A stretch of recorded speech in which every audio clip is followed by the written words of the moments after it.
နောက်ဝတိမိတ္တာရရဲ့တမာချမ်းစာသင်ကြားခြင်းအစီအစဉ်ကိုတဖန်ပြန်လဲကျွန်တော်တို့အစပြုနိုင်ဖို့ရန်အတွက်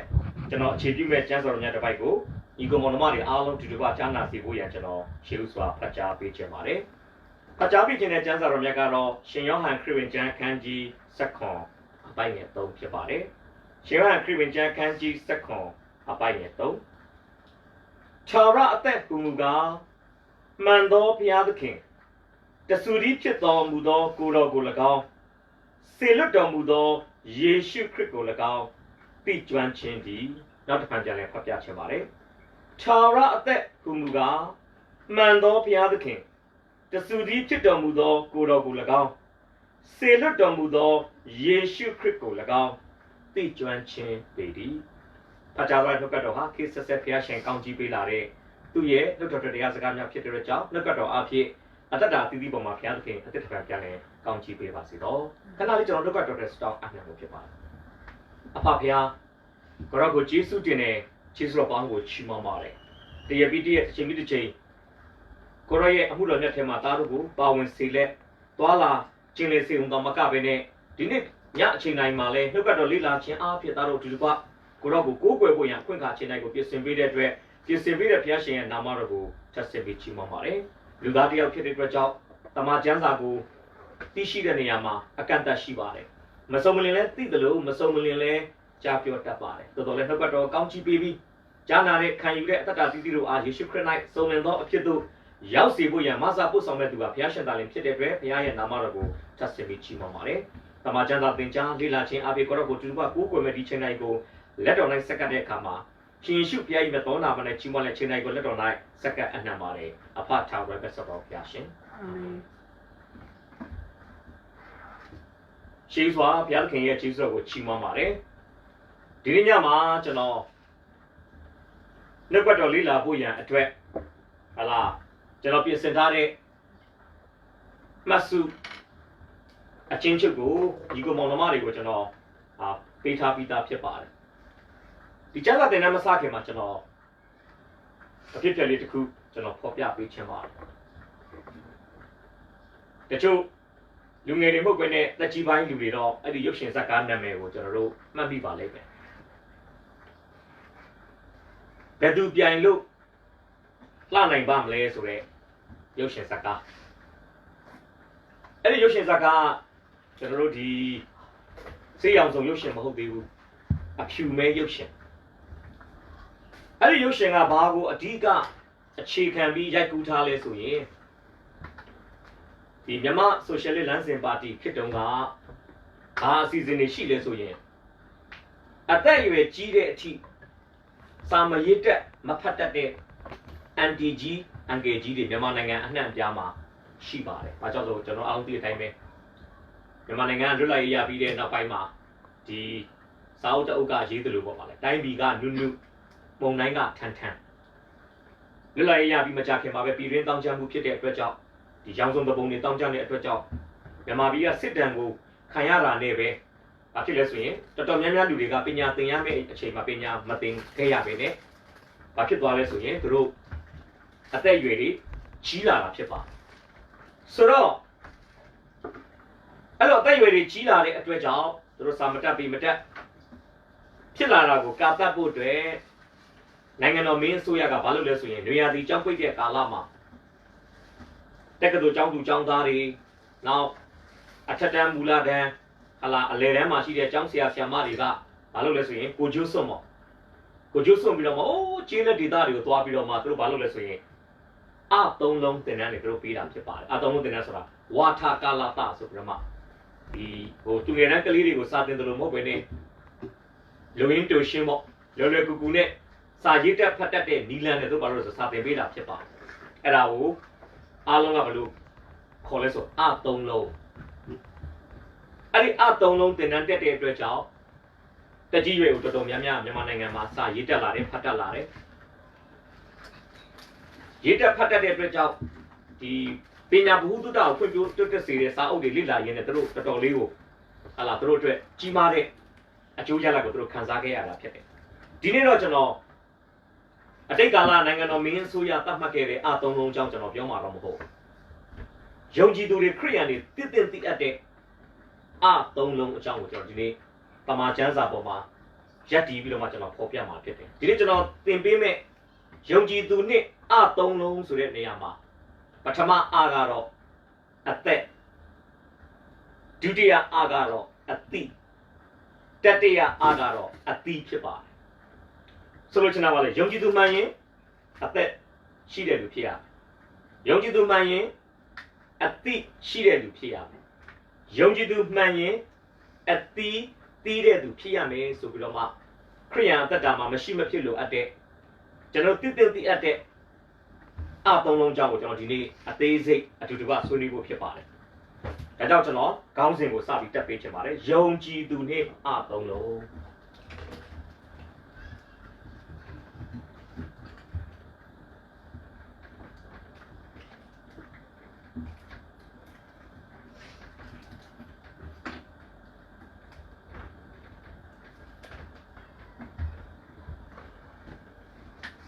ယုံကြည်သူနဲ့အသုံးလုံးဆိုတော့အရင်ဆုံးနံပါတ်1ကိုကျွန်တော်စပြီးဆွေးနွေးဖို့ဖြစ်ပါတယ်နံပါတ်1ကိုတော့ကျွန်တော်ဘယ်လိုခေါင်းစဉ်တက်ထားလဲဆိုရင်အသက်ရှိရမည်ဆိုပြီးတော့မှကျွန်တော်ခေါင်းစဉ်တက်ထားပြချင်ပါတယ်အသက်ရှိရ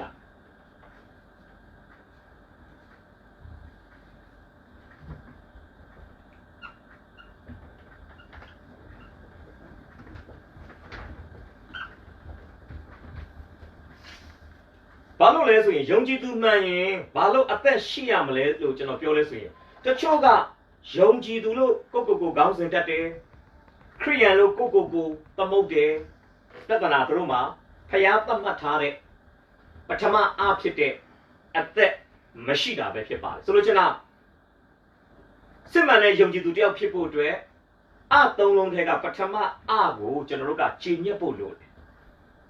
ပထမကိုအတ္တတာမှာမတည်ဆောင်ဘဲနဲ့ပထမအဖြစ်တဲ့အသက်ရှိခြင်းဆိုတာကိုအတ္တတာမှာမပိုင်ဆိုင်ဘဲနဲ့မိတ်ဆွေဟာဘယ်တော့မှဘုရားသခင်နှလုံးသားထဲမှာအသိမှတ်ပြုတဲ့ယုံကြည်သူတန်ရှင်းသူဖြောင့်မတ်တော်သူ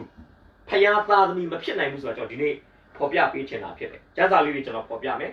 ယောဟန်7:3တိယောအခန်းကြီး9အပိုင်ငယ်17ကနေ73ဒီမှာကျွန်တော်ကျမ်းစာစာရေးပေးချင်ပါတယ်ရှင်ယောဟန်ခရစ်ဝင်ကျမ်းအခန်းကြီး7အပိုင်ငယ်3ရှင်ယောဟန်ဩဝါဒစာပထမဆောင်အခန်းကြီး9အပိုင်ငယ်17ကနေပြမ73အထိဖြစ်ပါတယ်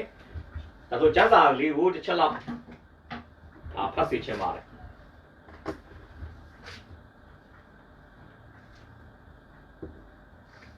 ထာဝရတတ်မူကားပန်တော်ဖျားသခင်တဆူသည်ဖြစ်တော်မူသောကိုတော်ကို၎င်းဆေလွတ်တော်မူသောယေရှုခရစ်ကို၎င်းဤတန်ခြင်းသည်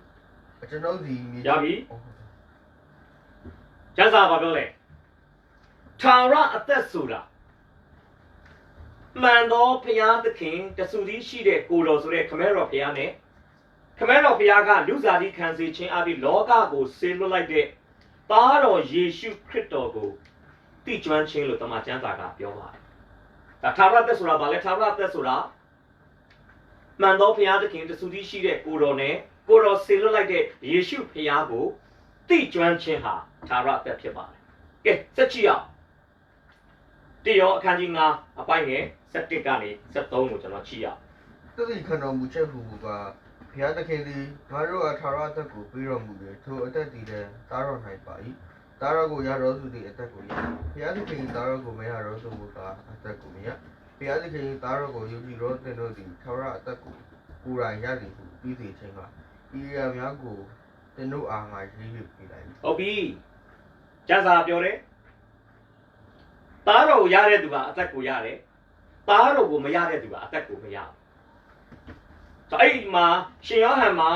ပြောနေတဲ့အသက်ဆိုတဲ့အရာဟာယောဟန်7မှာသူခရစ်ဝင်ကျမ်းမှာပြောခဲ့တဲ့ထာဝရအသက်ကိုရည်ညွှန်းတာဖြစ်ပါတယ်။ဒါကြောင့်ကျွန်တော်ဒီအသက်ရှိရမယ်လို့ပြောတဲ့အခါမှာတချို့ကလည်းကျွန်တော်ပြောလိမ့်မယ်။ဟာအဖေမေပေးတဲ့အသက်ရှိပြီးသားဖြစ်ရသားနဲ့ဘာလို့ညာအသက်ထပ်ရှိရမှာလဲ။ကျွန်တော်မှမိမွေးဖောက်မွေးအသက်ရှိနေပြီပဲ။နောက်အသက်လိုလို့လားမဆွေပြောကောင်းပြောလိမ့်မယ်လိုပါတယ်။မိခင်ဖခင်တနည်းအားဖြင့်မိခင်ရဲ့ဟလာ မွေးဖွားပေးခြင်းအဖြစ်မိတ်ဆွေရထားတဲ့အသက်ဟာသင်္ခါရအသက်ဖြစ်တယ်အဲ့ဒီအသက်မှာတက်တန်းရှိတယ်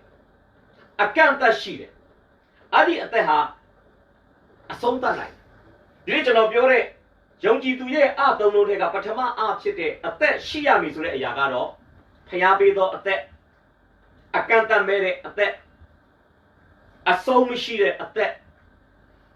တနည်းအားဖြင့်အကန့်အသတ်မဲ့ပြီးတော့မှဟလာကျွန်တော်တို့အဆုံးအစမရှိခံစားရမယ့်အသက်ကိုကျွန်တော်ဒီနေ့ရည်ညွှန်းတာဖြစ်ပါတယ်ဆိုတော့ဒီအသက်ရှိရမယ်ဆိုတဲ့ပထမအချက်ကိုကျွန်တော်တို့အသေးစိတ်သဘောပေါက်နိုင်ဖို့အတွက်ကျွန်တော်ကဘာဦးကျန်းထဲမှာရှိတဲ့အေဒင်ဥယျာဉ်ထဲကဘုရားသခင်ပထမဆုံးဖန်ဆင်းခဲ့တဲ့ဖန်ဆင်းကံလူသားကျွန်တော်တို့လူသားအားလုံးရဲ့ဖခင်ကြီးဖြစ်တဲ့အာဒံအချောင်းကိုကျွန်တော်ပြန်ဖော်ပြပေးချင်တယ်အာဒံမှာရှိတဲ့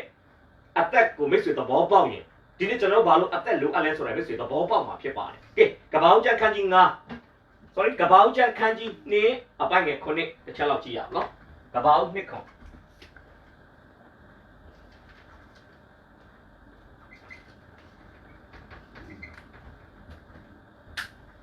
ထို့နောက်ထာဝရအရှင်ဘုရားသခင်သည်မြေမုတ်ဖြစ်လူကိုဖန်ဆင်း၍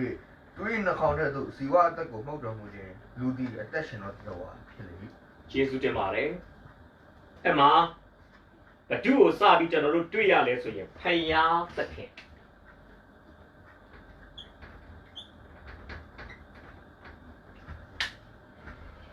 ဖယားသခင်က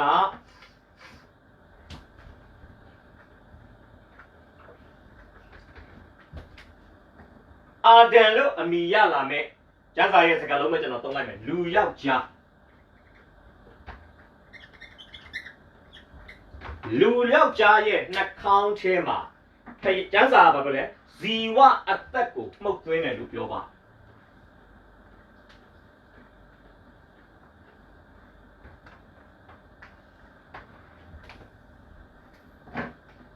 မြန်မာကျမ်းစာကိုကြည့်တဲ့အခါမှာလဲဇီဝအသက်ဧကဝိတ်ကိန်းသုံးထားတယ်အနေကိန်းသုံးထားတယ်အင်္ဂလိပ်ကျမ်းစာမှာကြည့်တဲ့အခါမှာလဲ LIFE life singular number သုံးထားတယ်ဒါပေမဲ့ကျွန်တော်1993လောက်မှာကျွန်တော်တရင်ကောင်းမြချင်းဓမ္မပညာသင်ကျောင်းမှာBDH တက်တဲ့အချိန်မှာကျွန်တော်တို့ကို anthropology ပေါ့လူသားနဲ့ဆိုင်တဲ့ဩဝါဒတနည်းအားဖြင့်မနုဿဘေးသားကိုကျွန်တော်တို့ကိုသင်ပေးတဲ့ဆရာဒေးဗစ်မန်ဆွန်အဲ့မှာသူသင်ပေးတဲ့မှတ်စုမှာကျွန်တော်ဒီနေ့အထိကျွန်တော်ရဲ့မှတ်ဉာဏ်ထဲမှာအဲ့ဒါဘယ်တော့မှမပြောက်ဘူးအဲ့မှတ်စုမှာပါလဲဆိုရင်အာဒံရဲ့နှာခေါင်းထဲမှာဇီဝအသက်မှုတ်သွင်းတယ်လို့ပြောတဲ့အခါမှာတဲ့ဓမ္မဟောင်းရဲ့မူရင်းကျမ်းစာဖြစ်တဲ့ဟေပြဲမှာဓမ္မဟောင်းကျမ်းကိုဟေပြဲနဲ့ရေးခဲ့တာဟေပြဲကျမ်းမှာဘာလို့ဆိုရင်အများကိန်းသုံးထားတယ်ဒါဘာသာပြန်တင်တာကတော့လူ၏နှာခေါင်းထဲမှာဇီဝအသက်များကိုမှုတ်သွင်းတယ်လို့ဒါကတော့ဘာသာပြန်တင်တာဖြစ်ပါတယ်ဟေပြဲမှာတော့ဘယ်လိုခေါ်လဲဆိုရင်ဟေယင်လို့ခေါ်တယ်အဲ့ဒီဟေပြဲစကားမှာစာသားရဲ့အဆုံးမှာအင်္ဂလိပ်မှာဆို I am ပေါ့ I am နဲ့ဆုံးတယ်ဆိုရင်ကျွန်တော်တို့ဘာနဲ့တူလဲဆိုရင်အင်္ဂလိပ်စာမှာ S နဲ့ဆုံးတာနဲ့အတူတူပဲဖြစ်တယ်သူကဟေယင်ဆိုတဲ့သဘောကဘာလဲအသက်များအဲ့လေးကိုကျွန်တော်အတိတညာတစ်ခုအနေနဲ့ကျွန်တော်ရေးပေးချင်ပါတယ်ဟေယင်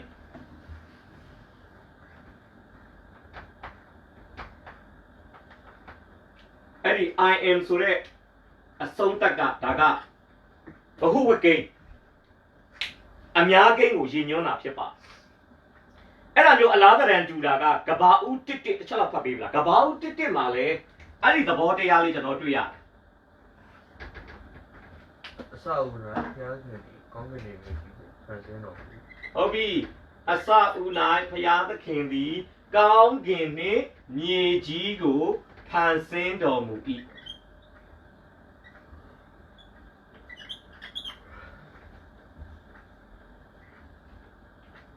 မြန်မာဘာသာပြန်ဆိုမှုမှာ ကောင်းကင်လို့ပဲသုံးထားတယ်အင်္ဂလိပ်ဘာသာပြန်ကျမ်းစာတချို့မှာကောင်းကင်ဆိုတဲ့နေရာမှာ S ပါတယ် heavens ဟေဒီယစကားမှာတော့ဘယ်လိုသုံးလဲဆိုရင်သူတို့ဘယ်လိုသုံးလဲဆိုရင် Hashemayin ဆိုတာကကောင်းကင်များဆိုတဲ့အဓိပ္ပာယ်ဖြစ်တယ်အဲ့ဒါလေးကျွန်တော်ရေးပြချင်ပါတယ် Hashemayin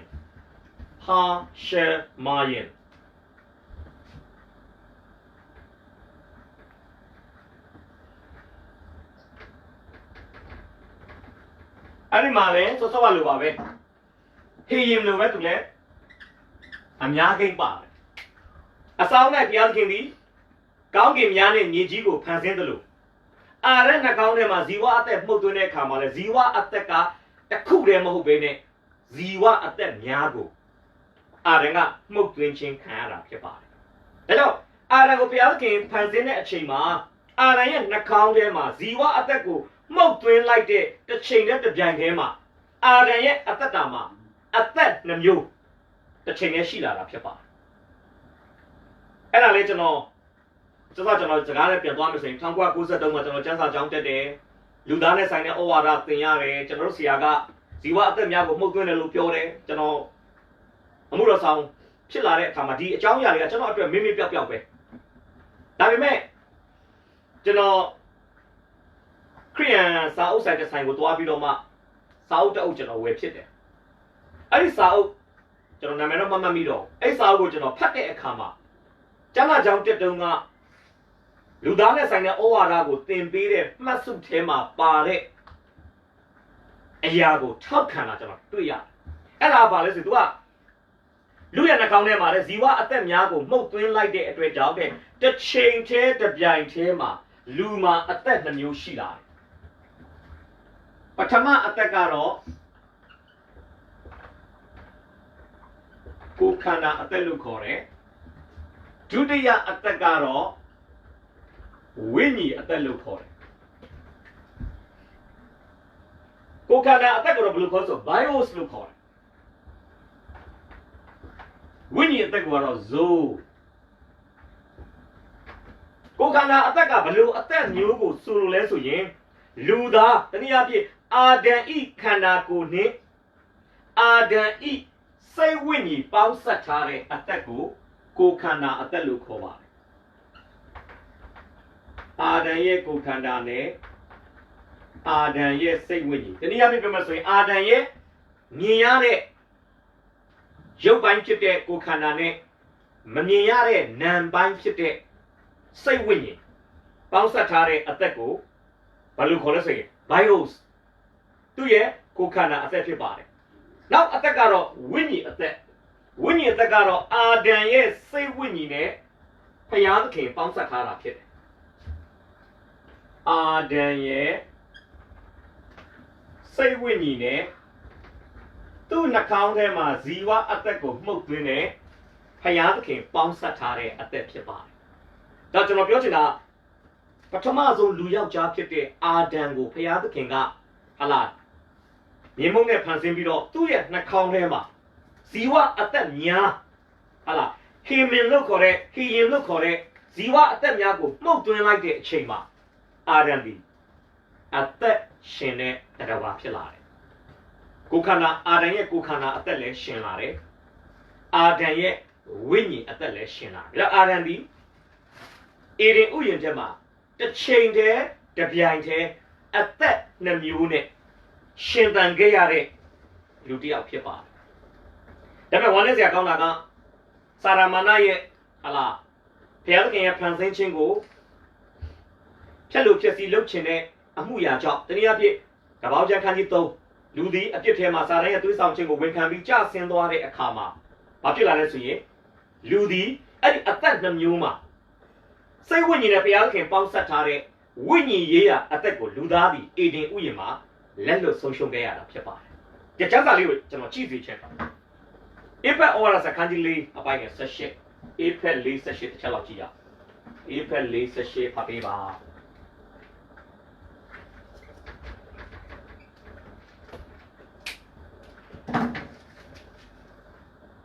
ထိုသူတို့သည်မြတ်အလင်း ကွယ်စီဖြစ်၍စိတ်နှလုံးမဲ့နေတော့အဖြစ်အသိမသိတော့ကြောင့်ဘုရားသခင်အသက်နှင့်ခွာရှင်းလေးရှိကြ၏ဟုတ်ပြီဘာပြောလဲဖယားသခင်ဤအသက်နှင့်ကွာရှင်းလက်ရှိကြ၏ကျွန်တော်တို့တမန်ကျမ်းစာတွေကယ်တင်ခြင်းသင်တန်းတွေသင်တဲ့အခါမှာကျွန်တော်အမြဲတမ်းကြားထားပြီးသားဖြစ်ပါတယ်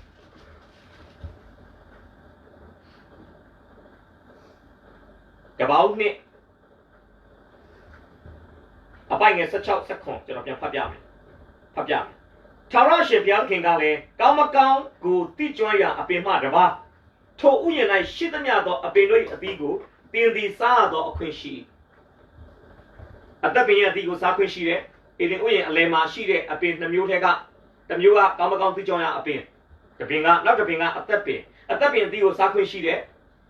ဒါအပြင်ဧဒင်ဥယျာဉ်တစ်ခုလုံးမှာနေရာအနှံ့ပေါက်နေတဲ့စားပွေကောင်းသောအပင်အမျိုးမျိုးတရက်တို့ဟလာပိန်းနေတို့ကျွန်တော်တင်စားပြီးပြောတာပါဟလာအဲ့ဒီအရာတွေပေါ့ဒီကျွန်တော်လူသားတွေစားနေတဲ့အပင်တွေအသီးတွေစားခွင့်ရှိတယ်စားလို့မရတာက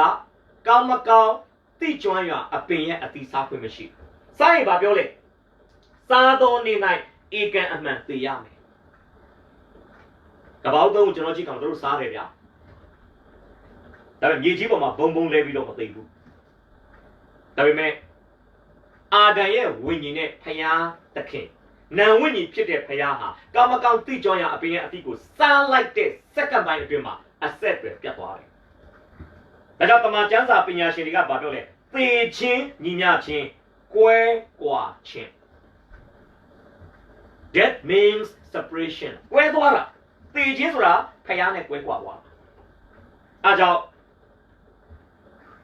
သေခြင်းကိုကျမ်းစာမှာကြည့်တဲ့အခါမှာ၃မျိုးတွေ့ရတာပထမသေခြင်းဝိညာဉ်သေခြင်းလို့လည်းခေါ်လဲဝိညာဉ်ရေးရသေခြင်းအာဒံရဲ့ဝိညာဉ်နဲ့ဖယားနဲ့အဆက်ပြတ်တာအဲ့ဒါဝိညာဉ်ရေးရသေခြင်းပြောဆိုရင်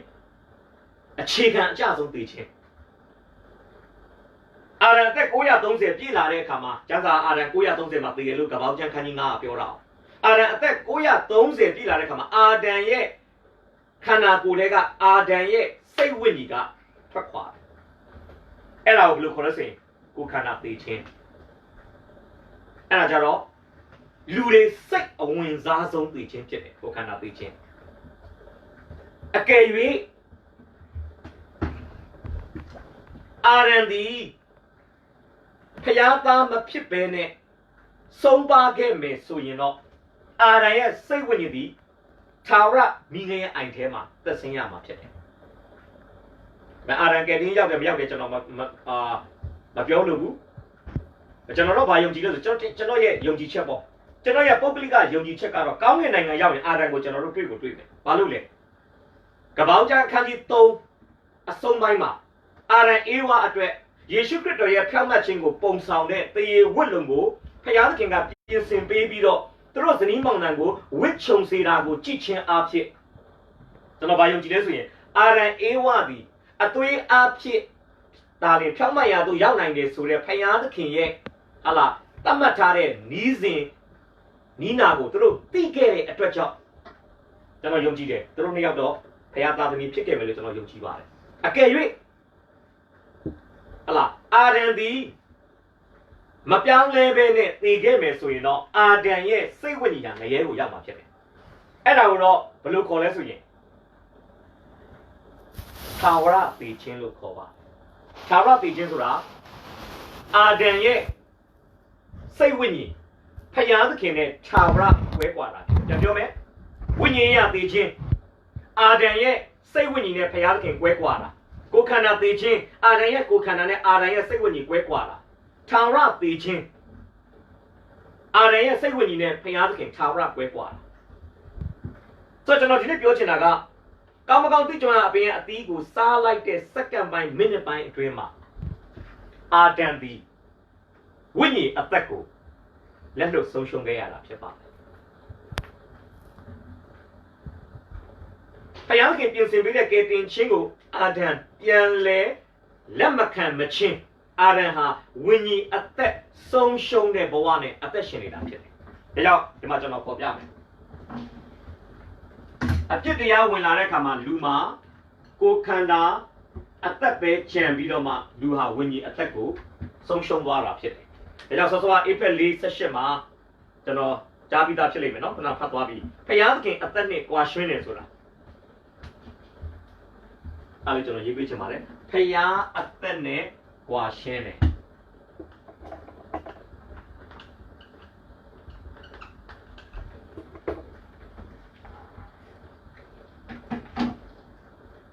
တနည်းအားဖြင့်ပြောမယ်ဆိုရင်အာဒံသည်ဖယားအသက်နဲ့ကွာရှင်းပြီးမှလူသားများကိုမွေးဖွားလာတဲ့အတွက်ကြောင့်အာဒံကဆင်းသက်လာတဲ့သူအားလုံးဟာဖယားသခင်သူတို့အတွက်အတိတ်ကာလကအာဒံအဖြစ်ပြင်ဆင်ထားတဲ့ဝိညာဉ်ရေးရာအသက်ဟလာလက်လွတ်ဆုံးရှုံးခံပြီးမှလောကထဲမှာလူဖြစ်လာတာဖြစ်တယ်။အဲ့တော့ကျမ်းစာကပြောလဲတိကောအခန်းကြီး15ပိုက်နဲ့20မှာလူအပေါင်းတို့သည်အာဒံအဖြစ်သေခြင်းသို့ရောက်ပြီနည်းတူ။ဒါပြောလို့ဆိုရင်လူအပေါင်းတို့သည်အာဒံ၌ရှိခြင်းအဖြစ်သေခြင်းသို့ရောက်တယ်။ဒါကြောင့်ဖြူလေးပဲမွေးလာညူလေးပဲမွေးလာဆင်းရဲတဲ့မိသားစုမှာပဲမွေးချမ်းသာတဲ့မိသားစုမှာပဲမွေးမြို့မှာပဲမွေးတောမှာပဲမွေးမြန်မာပြည်မှာပဲမွေးနိုင်ငံခြားမှာပဲမွေးကျွန်တော်တို့ရဲ့မိခင်ဖခင်အဖြစ်ပထမအကြိမ်မွေးဖွားလာတဲ့မွေးဖွားခြင်းအလုံးသည်ဝိညာဉ်အသက်တာကင်းမဲ့ပြီးမွေးလာတဲ့ဝိညာဉ်ရသေခြင်းကိုဟလာပိုင်ဆိုင်ပြီးမွေးလာတဲ့လာချင်းမကောင်းတဲ့မွေးချင်းဆိုတာတော့ဒီနေ့ဖော်ပြပေးခြင်းပါပြောချင်တာကျွန်တော်တို့ဒီလောကမှာအသက်ရှင်တဲ့အခါမှာတကယ်တော့ကိုယ်ခန္ဓာအသက်နဲ့ပဲရှင်နေတာဖြစ်ပါတယ်ကျွန်တော်ဒီ1988အောက်တိုဘာ16အထိမိခင်ကျွန်တော်မွေးပေးတဲ့အခါမှာကျွန်တော်ရရှိပိုင်ဆိုင်လာတဲ့ကိုယ်ခန္ဓာအသက်နဲ့ပဲကျွန်တော်အသက်ရှင်နေတာဖြစ်တယ်1988အောက်တိုဘာ16မှာအေဝံဂေလိသတင်းစကားကိုကြားပြီးဖခင်ရဲ့ထာဝရအသက်ကိုသေဆောင်လာတဲ့ဧဝံဂေလိသတင်းစကားကိုကြားပြီးယေရှုခရစ်တော်ဖခင်ကိုမိမိအသက်သခင်ကယ်တင်ပိုင်ရှင်အနေနဲ့ကျွန်တော်ယုံကြည်ဝန်ခံလိုက်တဲ့အခါမှာကျွန်တော်ဘာခံစားရလဲဆိုရင်ထာဝရအသက်ဆိုတဲ့ယုံကြည်သူရဲ့ဘဝအသက်ကမှမရှိမဖြစ်လိုအပ်တဲ့အသုံးလုံးထဲကပထမအဖြစ်တဲ့အသက်ရှိရမည်ဆိုတဲ့အချက်ကိုကျွန်တော်စပြီးတော့မှခံစားရတာဖြစ်ပါတယ်။ဒါကြောင့်အပြစ်ကြောင့်လူသားတိုင်းဒီဖယားအသက်နဲ့ကွာရှင်းတာဖြစ်တယ်။ဒါပေမဲ့ဖယားအသက်နဲ့ကွာရှင်းတဲ့အခါမှာဖယားသခင်ကအာရန်ကိုမလုပ်ထားလဲကျွန်တော်တစ်ချက်လောက်ကြည့်သိချင်တယ်။ကဘာဦး3ကဘာဦးကျမ်းခန်းကြီး3ပိုင်းငယ်22ကနေ24ဖတ်ပေးပါ။ကဘာဦး3 22ကနေ24တစ်ချက်လောက်ဖတ်ပေးပါ။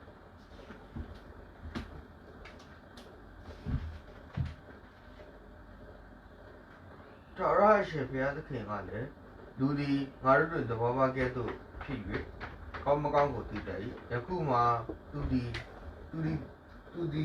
ထာဝရအသက်ကိုရခြင်းကလက်ကိုဆက်လျက်အသက်ပင်ဒီအတီးကိုယူ၍မစားသိဟုမိန့်တော်မူ၍လူသည်မိမိထွက်တော်မူ၌လုံးရမည်အကြောင်းထာဝရအရှင်ဘုရားသခင်သည်အေဒင်ဥယျာဉ်ထဲကလွှတ်လိုက်တော်မူ၏ထိုတို့လူကိုနှင်ထုတ်ပြီးလျှင်အသက်ပင်လမ်းကိုဆောက်ရှောက်စေခြင်းကမိဇက်လက်နက်နှင့်တကွခေရုဗိမ်တို့ကိုဥယျာဉ်အရှိဘက်၌ထားတော်မူ၏အသက်ပင်ဤအသီးကိုယူ၍မစားသင့်ပြီးရင်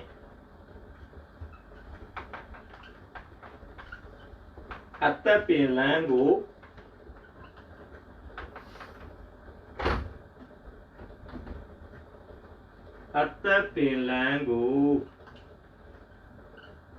စောက်ရှောက်စေခြင်းကခေရုဗိမ်တွေကိုမီးဆက်လက်နဲ့ထားတယ်လို့ပြောပါတယ်။ဒုက္ခပဲကျွန်တော်ရေးလိုက်တော့မယ်။ပြန်ပြောမယ်။အာရန်ဒီအေဝါဒီကျမ်းစာထဲမှာတော့လူယောက်ျားလူမိန်းမပေါ့။အေဝါဆိုတာအပြစ်ထဲကျဆင်းပြီးမှသူ့ခင်မွန်းတဲ့ကသူ့မိန်းမအပြစ်သားဖြစ်တဲ့လူယောက်ျားကအပြစ်သားဖြစ်တဲ့လူမိန်းမကိုပြန်မဲ့တဲ့နာမည်။တကယ်တော့အေဒင်ဥယျာဉ်ထဲမှာအပြစ်မကျူးလွန်ခင်မှာတော့အေဝါဆိုတဲ့အမည်နာမ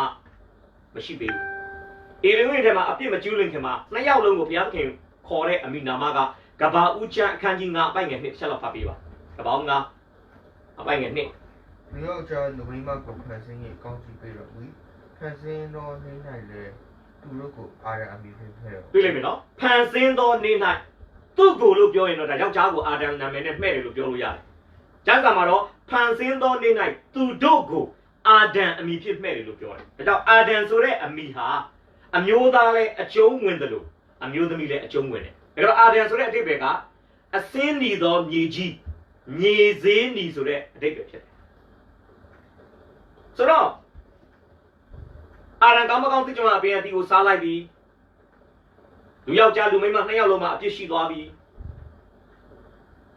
ဖျားခင်ဖန်ဆင်းစတုန်းကပိုင်ဆိုင်လာတဲ့ရှိထားတဲ့အသက်နှမျိုးတွေကအဓိကအရေးကြီးတဲ့ဖျားနဲ့ဆက်ဆံမှုမှာမရှိမဖြစ်လိုအပ်တဲ့ဝိညာဉ်အသက်သူတို့မှာမရှိတော့ဘူးသူတို့မှာဘာပဲကြံလဲကိုယ်ခန္ဓာအသက်အဲ့တော့လူဒီခန္ဓာနဲ့စိတ်နဲ့ပဲကြံပြီးတော့မှဝိညာဉ်ရေးမှာဘုရားခင်ရဲ့အဆက်အသွယ်ပြတ်သွားတဲ့အတွက်ကြောင့်လူသည်တရိစ္ဆာန်ကဲ့သို့ဖြစ်သွားတယ်လူဟာလူတရိစ္ဆာန်ဖြစ်လာတယ်ကျွန်တော်ယုံကြည်ပါတယ်အာရန်အေဝါကောင်းမကောင်းသိကြအာရန်လူယောက်ျားလူမိန်းမကောင်းမကောင်းသိကြအပြင်အပြီးစားပြီးတဲ့အခါမှာသူ့ဘာတတိယနိုင်တယ်ဟာငါတို့အသက်ပင်ရဲ့အသီးကိုမစားမိလေချင်းဘုရားခင်သာကောင်းကင်တမန်တွေနဲ့ခေရုဗိမ်တွေနဲ့အေဒင်ဥယျာဉ်အရှိဘက်မှာမိဆက်လက်နဲ့အသက်ပင်လမ်းကိုတော့မစောက်ရှောက်ထားခဲ့ဘူးဆိုရင်လူယောက်ျားလူမိန်းမတစ်ဖြစ်လဲအာဒံအေဝါကအေဒင်ဥယျာဉ်ထဲကိုပြန်ဝင်ပြီးအသက်ပင်ရဲ့အသီးကိုခူးဆွတ်ပြီးတော့မှစားကောင်းစားနိုင်တယ်အဲ့တော့ဘုရားသခင်ကဝိညာဉ်အသက်ကင်းမဲ့နေပြီဖြစ်တဲ့ကိုယ်ခန္ဓာအသက်တစ်ခုတည်းသာကြံတော့တဲ့လူယောက်ျားလူမိန်းမကိုအေဒင်ဥယျာဉ်အပြင်ဘက်ကိုနှင်ထုတ်ရုံသာမကအေဒင်ဥယျာဉ်ထဲကိုသူတို့ပြန်လာပြီးအသက်ပင်ရဲ့အသီးကိုယူစားလို့မရအောင်အသက်ပင်လမ်းကိုစောက်ရှောက်ဖို့ရန်အတွက်ဘာတွေထားလဲမိဆက်လက်နဲ့ခေရုဗိမ်တွေကိုနေရာချထားတယ်လို့ကျမ်းစာကဖော်ပြဘာနဲ့အလားတရန်တူလဲဆိုရင်ကျွန်တော်မြန်မာနိုင်ငံမှာဆိုရင်ဇီဒီတွေတည်တဲ့အခါမှာဌာပနာတိုက်ဆိုတာပါတယ်ဒီအလူရှင်တွေရဲ့လူဒန်းနဲ့ပစ္စည်းတွေကိုအဲ့ထဲမှာဌာပနာထဲမှာထည့်ပြီးတော့မှသူတို့လုံးလုံးချုံချုံဇီဒီတည်တဲ့နေရာမှာထည့်ထားတယ်ရှစ်ခေတ်တုန်းကဘာရှိလဲဆိုရင်ဒီဌာပနာပစ္စည်းတွေကိုမတရားတဲ့နီလန်းနဲ့ဟလာခိုးယူခြင်းနဲ့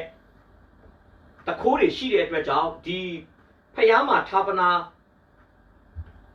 တည်တဲ့ဟလာအလူရှင်တွေကဘာလုပ်ထားလဲဆိုရင်ဒီရန်တရားအတက်တွေနဲ့တခိုးတွေဟလာဖောက်ထွင်းဖို့ဝင်ရောက်လာတဲ့အခါမှာဖောက်ထွင်းလို့မရအောင်သူတို့ဘာလို့လဲထောင်ချောက်တွေဆင်ထားတယ်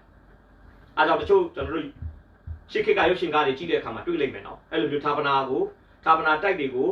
သွားဖောက်တဲ့လူတွေကအထဲမှာဟလာညားတွေထိပြီးတော့မှနှမ်းတွေထိပြီးတော့မှတည်တဲ့အယိုးစုတွေရုပ်ရှင်ကားတွေထဲမှာကျွန်တော်တွေ့ရတယ်ဆိုလို့ချင်တာပါလဲဌာပနာဟာတန်ဖိုးကြီးတယ်ဒါပေမဲ့ဌာပနာကိုလာပြီးခိုးယူဖောက်ထွင်းတဲ့လူတွေကအသက်ပေးဆက်ရတယ်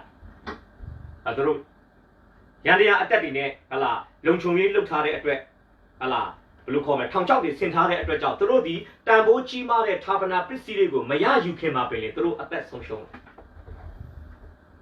ဒီခုကျွန်တော်ပြောချင်တာကအေဒင်ဥယျာဉ်ထဲမှာရှိတဲ့အသက်ပင်ရဲ့အသီးကလည်းအရန်တန်ဖိုးကြီးတယ်လူယောက်ျားလူမိန်းမအတွက်အဲ့ဒါကိုတို့ပြန်ခူးစားရင်တော့ခုနကျွန်တော်ပြောသလိုတို့ဝิญဉ်အသက်ပြန်လဲပိုင်ဆိုင်မယ်ဒါပြဿနာကအဲ့ဒီဝิญဉ်အသက်ပြန်လဲပိုင်ဆိုင်ဖို့အတွက်အသက်ပင်ရဲ့အသီးကိုတို့ခူးဆွတ်စားတော့ဖို့ရန်အတွက်အေဒင်ဥယျာဉ်ထဲကိုတို့ခိုးဝင်တာပဲဖြစ်ဖြစ်စ조사ပန်းစားဝင်တာပဲဖြစ်ဖြစ်ဘာဖြစ်မလဲကောင်းတဲ့တမန်တွေပြစ်ခတ်တဲ့မိဆက်လက်နက်ကိုထိပြီးတော့မှဝိညာဉ်အသက်ပြန်ရဖို့အေဒင်ဥယျာဉ်ထဲကိုဝင်ပါတယ်ဆိုကမှရှိထားတဲ့ကိုယ်ခန္ဓာအသက်လေးပါဆုံးရှုံးမှာဖြစ်တယ်ပြောချင်တာကအသက်နှမျိုးမှာတစ်မျိုးဆုံးရှုံးသွားတယ်ဆုံးရှုံးတဲ့အသက်ကိုပြန်ရဖို့ကြိုးစားကမှလက်ကျန်အသက်ဖြစ်တဲ့ကိုယ်ခန္ဓာအသက်ပါထပ်ကုန်ဒါအာရန်အေဝါအတွက်ဆိုလုံးဝမဖြစ်နိုင်တဲ့ကိစ္စအဲ့ဒါနဲ့ပဲကျွန်တော်ပြောမယ်ဆိုရင်တော့အာရန်အေဝါကဆင်းသက်လာတဲ့ကျွန်တော်တို့လူသားတွေအားလုံးဒီကဘာပေါ်မှာတမောင်း8000ပြည့်တော့မယ်လူသားတိုင်းဒီအာဒံကဆင်းသက်တဲ့အတွက်ကြောင့်တမန်ကျမ်းစာတော်မြတ်ကလူအပေါင်းတို့သည်အာဒံအဖြစ်သေခြင်းတို့ရောက်တယ်လူအပေါင်းတို့သည်အာဒံ၌ရှိခြင်းအဖြစ်သေခြင်းတို့ရောက်တယ်လို့ပြောပါတယ်ဘာလို့လူတွေငရဲသွားရလဲအာဒံ၌ရှိလို့ဘာလို့လူတွေငရဲသွားရလဲဝိညာဉ်အသက် မရှိတော့တဲ့အတွက်ကြောင့်ဖြစ်တယ်ဒါငရဲမသွားချင်ရင်ဝိညာဉ်အသက်ကိုကျွန်တော်ပြန်ရယူဖို့လိုတယ်ဝမ်းနဲ့ဆရာကောင်းတာကဝိညာဉ်အသက်ဒီဘာသာတရားကုသိုလ်ကောင်းမှုဆိုတဲ့လူဘက်ကစ조사လှုပ်ဆောင်တဲ့အရာတွေနဲ့လက်လန်းမမီနိုင်တဲ့အရာဖြစ်တယ်ကျမ်းစာမှာပြောလဲဖျားခင်ယေရှုတော်ကိုငါမပယ်ပညတ်တော်ကိုအမိပြုပြီးဖြောင်းမရသူရောက်နိုင်ရင်ခရစ်တော်ဒီအချင်းကြီးအသေးခံပြီးလို့ဂလာတိ2:21မှာတမန်တော်ရှင်ပေါလုကဖော်ပြထားတယ်ဆိုလိုချင်တာပါလေထာဝရအသက်ဆိုတာပညတ်တော်တွေကိုလိုက်လျှောက်ခြင်းအဖြစ်ဘယ်လိုနည်းနဲ့မှရယူလို့မရတဲ့အရာဖြစ်တယ်။ Now အဖက်နှစ်အပိုင်ငယ်8-9မှာတမန်တော်ရှင်ပေါလုပြောလဲယုံကြည်သောအဖြစ်ယေရှုတော်ကြောင့်ကယ်တင်ခြင်းသို့ရောက်ရ၏ကိုယ်အလိုလောက်ရောက်သည်မဟုတ်ဘုရားသခင်သနာတော်မူရာဖြစ်သည်ကိုယ်ကုသိုလ်ကြောင့်ကယ်တင်တော်မူခြင်းသို့ရောက်သည်မဟုတ်တို့ဖြစ်၍အဘယ်သူမျှဝါကြွားဆိုတာမရှိဝါကြွားစရာမရှိလို့ရှင်ပေါလုပြောတဲ့အတွက်ကြောင့်ထာဝရအသက်ဆိုတာပညတ်တော်လိုက်လျှောက်ခြင်းအဖြစ်လည်းမရနိုင်ဘူးကုသိုလ်ကောင်းမှုပြုခြင်းအဖြစ်လည်းမရနိုင်ဘူးခရိယန်ဘာသာရဲ့မင်္ဂလာနှစ်ပါးတည်းကပထမမင်္ဂလာဖြစ်တဲ့ဗတ္တိဇံမင်္ဂလာခံခြင်းအဖြစ်လည်းမရနိုင်ဘူးဗတ္တိဇံမင်္ဂလာဆိုတာယုံကြည်သူဖြစ်ပြီးမှယုံကြည်သူဖြစ်တဲ့အကြောင်းကိုသက်သေထူဖို့ခံရတာကိုနှစ်ချင်းခံလို့ယုံကြည်သူဖြစ်တာမဟုတ်ဘဲနဲ့ယုံကြည်သူဖြစ်လို့နှစ်ချင်းခံရမှာပွဲတော်စားလို့အပြစ်လွတ်တာမဟုတ်ဘဲနဲ့ကျွန်တော်တို့ဒီအပြစ်လွတ်ခြင်းခံထားရတဲ့သူတွေဖြစ်တဲ့အတွက်ကြောင့်အပြစ်လွတ်တဲ့အရှင်ကိုအောက်မဲ့တတိယသောအဖြစ်ကျွန်တော်ကပွဲတော်မင်္ဂလာသုံးဆောင်ရတာဖြစ်တယ်အသင်းတော်ရဲ့မင်္ဂလာနှစ်ပါးထဲကဒုတိယမင်္ဂလာဆိုတော့ကျွန်တော်ဖော်ပြပေးချင်တာကအသင်းတော်မှာရှိတဲ့မင်္ဂလာနှစ်ပါးကိုကျင့်သုံးခြင်းအဖြစ်လေခရိယန်တယောက်ဟာစစ်မှန်တဲ့ဘုရားသခင်သတ်မှတ်တဲ့ယုံကြည်သူမဖြစ်နိုင်ပါအဲ့အတွက်ကြောင့်ရွှေပြည်တော်မျှော်တိုင်းဝေးဆိုသလိုအာရန်ကဆင်းသက်လာတဲ့လူသားတွေအတွက်တော့ဘယ်အသက်အရွယ်ပဲဖြစ်ဖြစ်ဘယ်ဘာသာပဲကိုးကွယ်ဘယ်အဆင့်တန်းပဲဖြစ်ဖြစ်ဘယ်နိုင်ငံမှာပဲနေကဲတင်ချင်းထာဝရအသက်ဆိုတဲ့အရာကြီးကဝေးနေတာဖြစ်ပါတယ်တစ်စက္ကန့်မှာကျွန်တော်တို့ဒီကမ္ဘာလူဦးရေတွက်ချက်တဲ့သူတွေရဲ့တွက်ထားတဲ့ကိန်းဂဏအရာတစ်စက္ကန့်မှာအနည်းဆုံးလူ2ယောက်လောက်ကသိဆုံးနေတာဖြစ်ပါတယ်အဲ့ဒီ2ယောက်ကအေဒင်ဥယျာဉ်မှာလူသားလက်လွတ်ဆုံးရှုံးခဲ့တဲ့ဝိညာဉ်အသက်ကိုပြန်မရဘဲနဲ့ကိုယ်ခန္ဓာအသက်သိဆုံးခဲ့မယ်ဆိုရင်သူတို့သွားရမယ့်နေရာဟာမိငယ်အိမ်ဖြစ်တယ်အဲ့တော့ဘုရားခင်ကကျွန်တော်ပွဲတော်မင်္ဂလာပေးတဲ့အခါတိုင်းမှာအမြဲတမ်းကျွန်တော်ဖော်ပြတဲ့စကားလုံးရှိပါတယ်တစ်ဖက်ကနေပြောလို့ကျွန်တော်ပွဲတော်မင်္ဂလာပေးနေရင်းနဲ့ပွဲတော်မင်္ဂလာသုံးဆောင်တဲ့အထက်မှာမပါပေမဲ့အသင်းတော်မှာဧည့်သည်ပရိသတ်အနေနဲ့လာတက်တဲ့သူတွေဧဝံဂေလိတရားကိုတနည်းတလန်ချအောင်ဆိုကျွန်တော်အမြဲတမ်းပြောတဲ့စကားရှိတယ်အဲ့ဒါပါလေအဖဖျားကျွန်တော်တို့ဟာအာဒံ၌ရှိခြင်းအဖြစ်မိခင်ရဲ့ဝမ်းထဲမှာရှိစဉ်ကလေးကအပြစ်တရားကိုပိုင်ဆိုင်ခဲ့ကြတဲ့သူတွေဖြစ်ပါတယ်မိခင်ဝမ်းကကျွတ်လာတဲ့အခါမွေးလာတဲ့အခါမှာလဲအပြစ်သားများအဖြစ်လောကထဲကိုကျွန်တော်တို့ရောက်ရှိလာတာဖြစ်ပါတယ်အသက်ရှင်နေတဲ့ကာလတစ်လျှောက်ဒါကျွန်တော်မျိုးတို့ဒီအပြစ်များကိုနေတတူဝကျူးလွန်ကြပါတယ်တေဆုံးတဲ့တနေ့မှာလဲအပြစ်ငရဲသို့သွားဖို့ရန်တေချာနေတဲ့သူတွေဖြစ်ပါတယ်ဒီလိုအဖြစ်ဆိုးနဲ့ကြုံကြိုက်နေတဲ့လူသားများ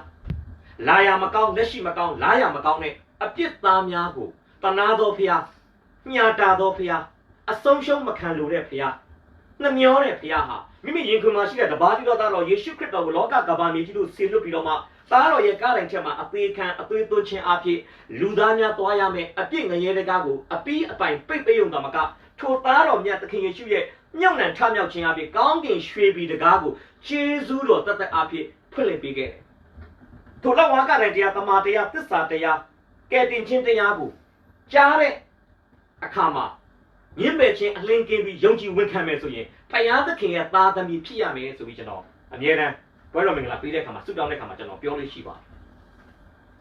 ဆိုတော့ကျွန်တော်ပြောချင်တာပါလေအေဒီမှာဆုံးရှုံးခဲ့တဲ့ဝိညာဉ်အသက်ကိုလူသားများပြန်ရနိုင်မဲ့တခုတည်းသောနီလန်းဟာလောကတိုင်းချက်မှာအသက်ပေးပြီးအပြစ်သားများကိုကယ်တင်ခဲ့တဲ့ယေရှုခရစ်တော်ကိုမိမိအသက်သခင်ကယ်တင်ပိုင်ရှင်အနေနဲ့လက်ခံယုံကြည်ခြင်းသာလေဖြစ်တယ်ဆိုတော့ဒီနေ့ဖ ဖော်ပြပေးခြင်းပါတယ်ဆိုတော့တော်စကားကိုကျွန်တော်ပြန်ပြောမယ်အေဒီဥယျာဉ်ထဲမှာအသက်ပင်ရှိတယ်အဲ့အသီးကိုစားရင်တော့အိုခြင်းနာခြင်းသိခြင်းကင်းပြီးတော့မှဖျားခင်တဲ့ခြောက်ရကာလအသက်ရှင်ခွင့်ရမယ်အာရန်အေဝသိတယ်ဒါပေမဲ့ခက်တာဒီအပင်ရဲ့အသီးကိုသွားယူစားမယ်ဆိုရင်လေခေရုဘိန်းတွေကောင်းကင်တမန်တွေပြစ်ခတ်တဲ့မိစလက်နဲ့မှန်ပြီးသိမယ်တော်ကျွန်တော်ပြောရလေဝိညာဉ်အသက်ရခြင်းလို့အေဒီဥယျာဉ်ထဲဝင်ကမှရှိထားတဲ့ချစ်စုမဲ့စုကိုခန္ဓာအသက်လေးပါလက်လွတ်ဆုံးရှုံးရမှာမဖြစ်နိုင်ယေရှုတော်မိတ်ဆွေယေရှုခရစ်တော်လောဝါကတိုင်မှာအသေးခံတဲ့အခါမှာအာဒံအေဝမဖြတ်နိုင်ခဲ့တဲ့မိဆက်လက်ကိုယေရှုခရစ်တော်ကသူ့ရဲ့အသေးခံခြင်းအဖြစ်ဖြတ်ပေးခဲ့တာဖြစ်ပါတယ်ဖျက်ရှင်နာမှာတားရဲ့ပုံကြည့်ပါစေကျွန်တော်တို့တဲတော်ရဲ့အဝင်ပေါက်မှာကျေးဝါရစ်ပလင်ကိုသူတို့လှုပ်တဲ့အခါမှာကျေးဝါရစ်ပလင်ကဘာလုပ်ထားလဲဆိုရင်အထဲမှာအာကာရှသစ်သားအပေါ်ကနေကျေးဝါနဲ့အုပ်ထားတယ်ပြောချင်တာအောက်မှာသစ်သားအပေါ်ကကျေးဝါနဲ့အုပ်တယ်ကျမ်းစာထဲမှာကျေးဝါဆိုတာတရားစီရင်ခြင်းကျေးဝါနဲ့အုပ်ထားတဲ့သစ်သားပေါ်မှာရစ်ကောင်တွေကိုမီးရှို့တဲ့အတွက်ကြောင့်အောက်ကသစ်သားကမီးမကျွမ်းဘူးဗျ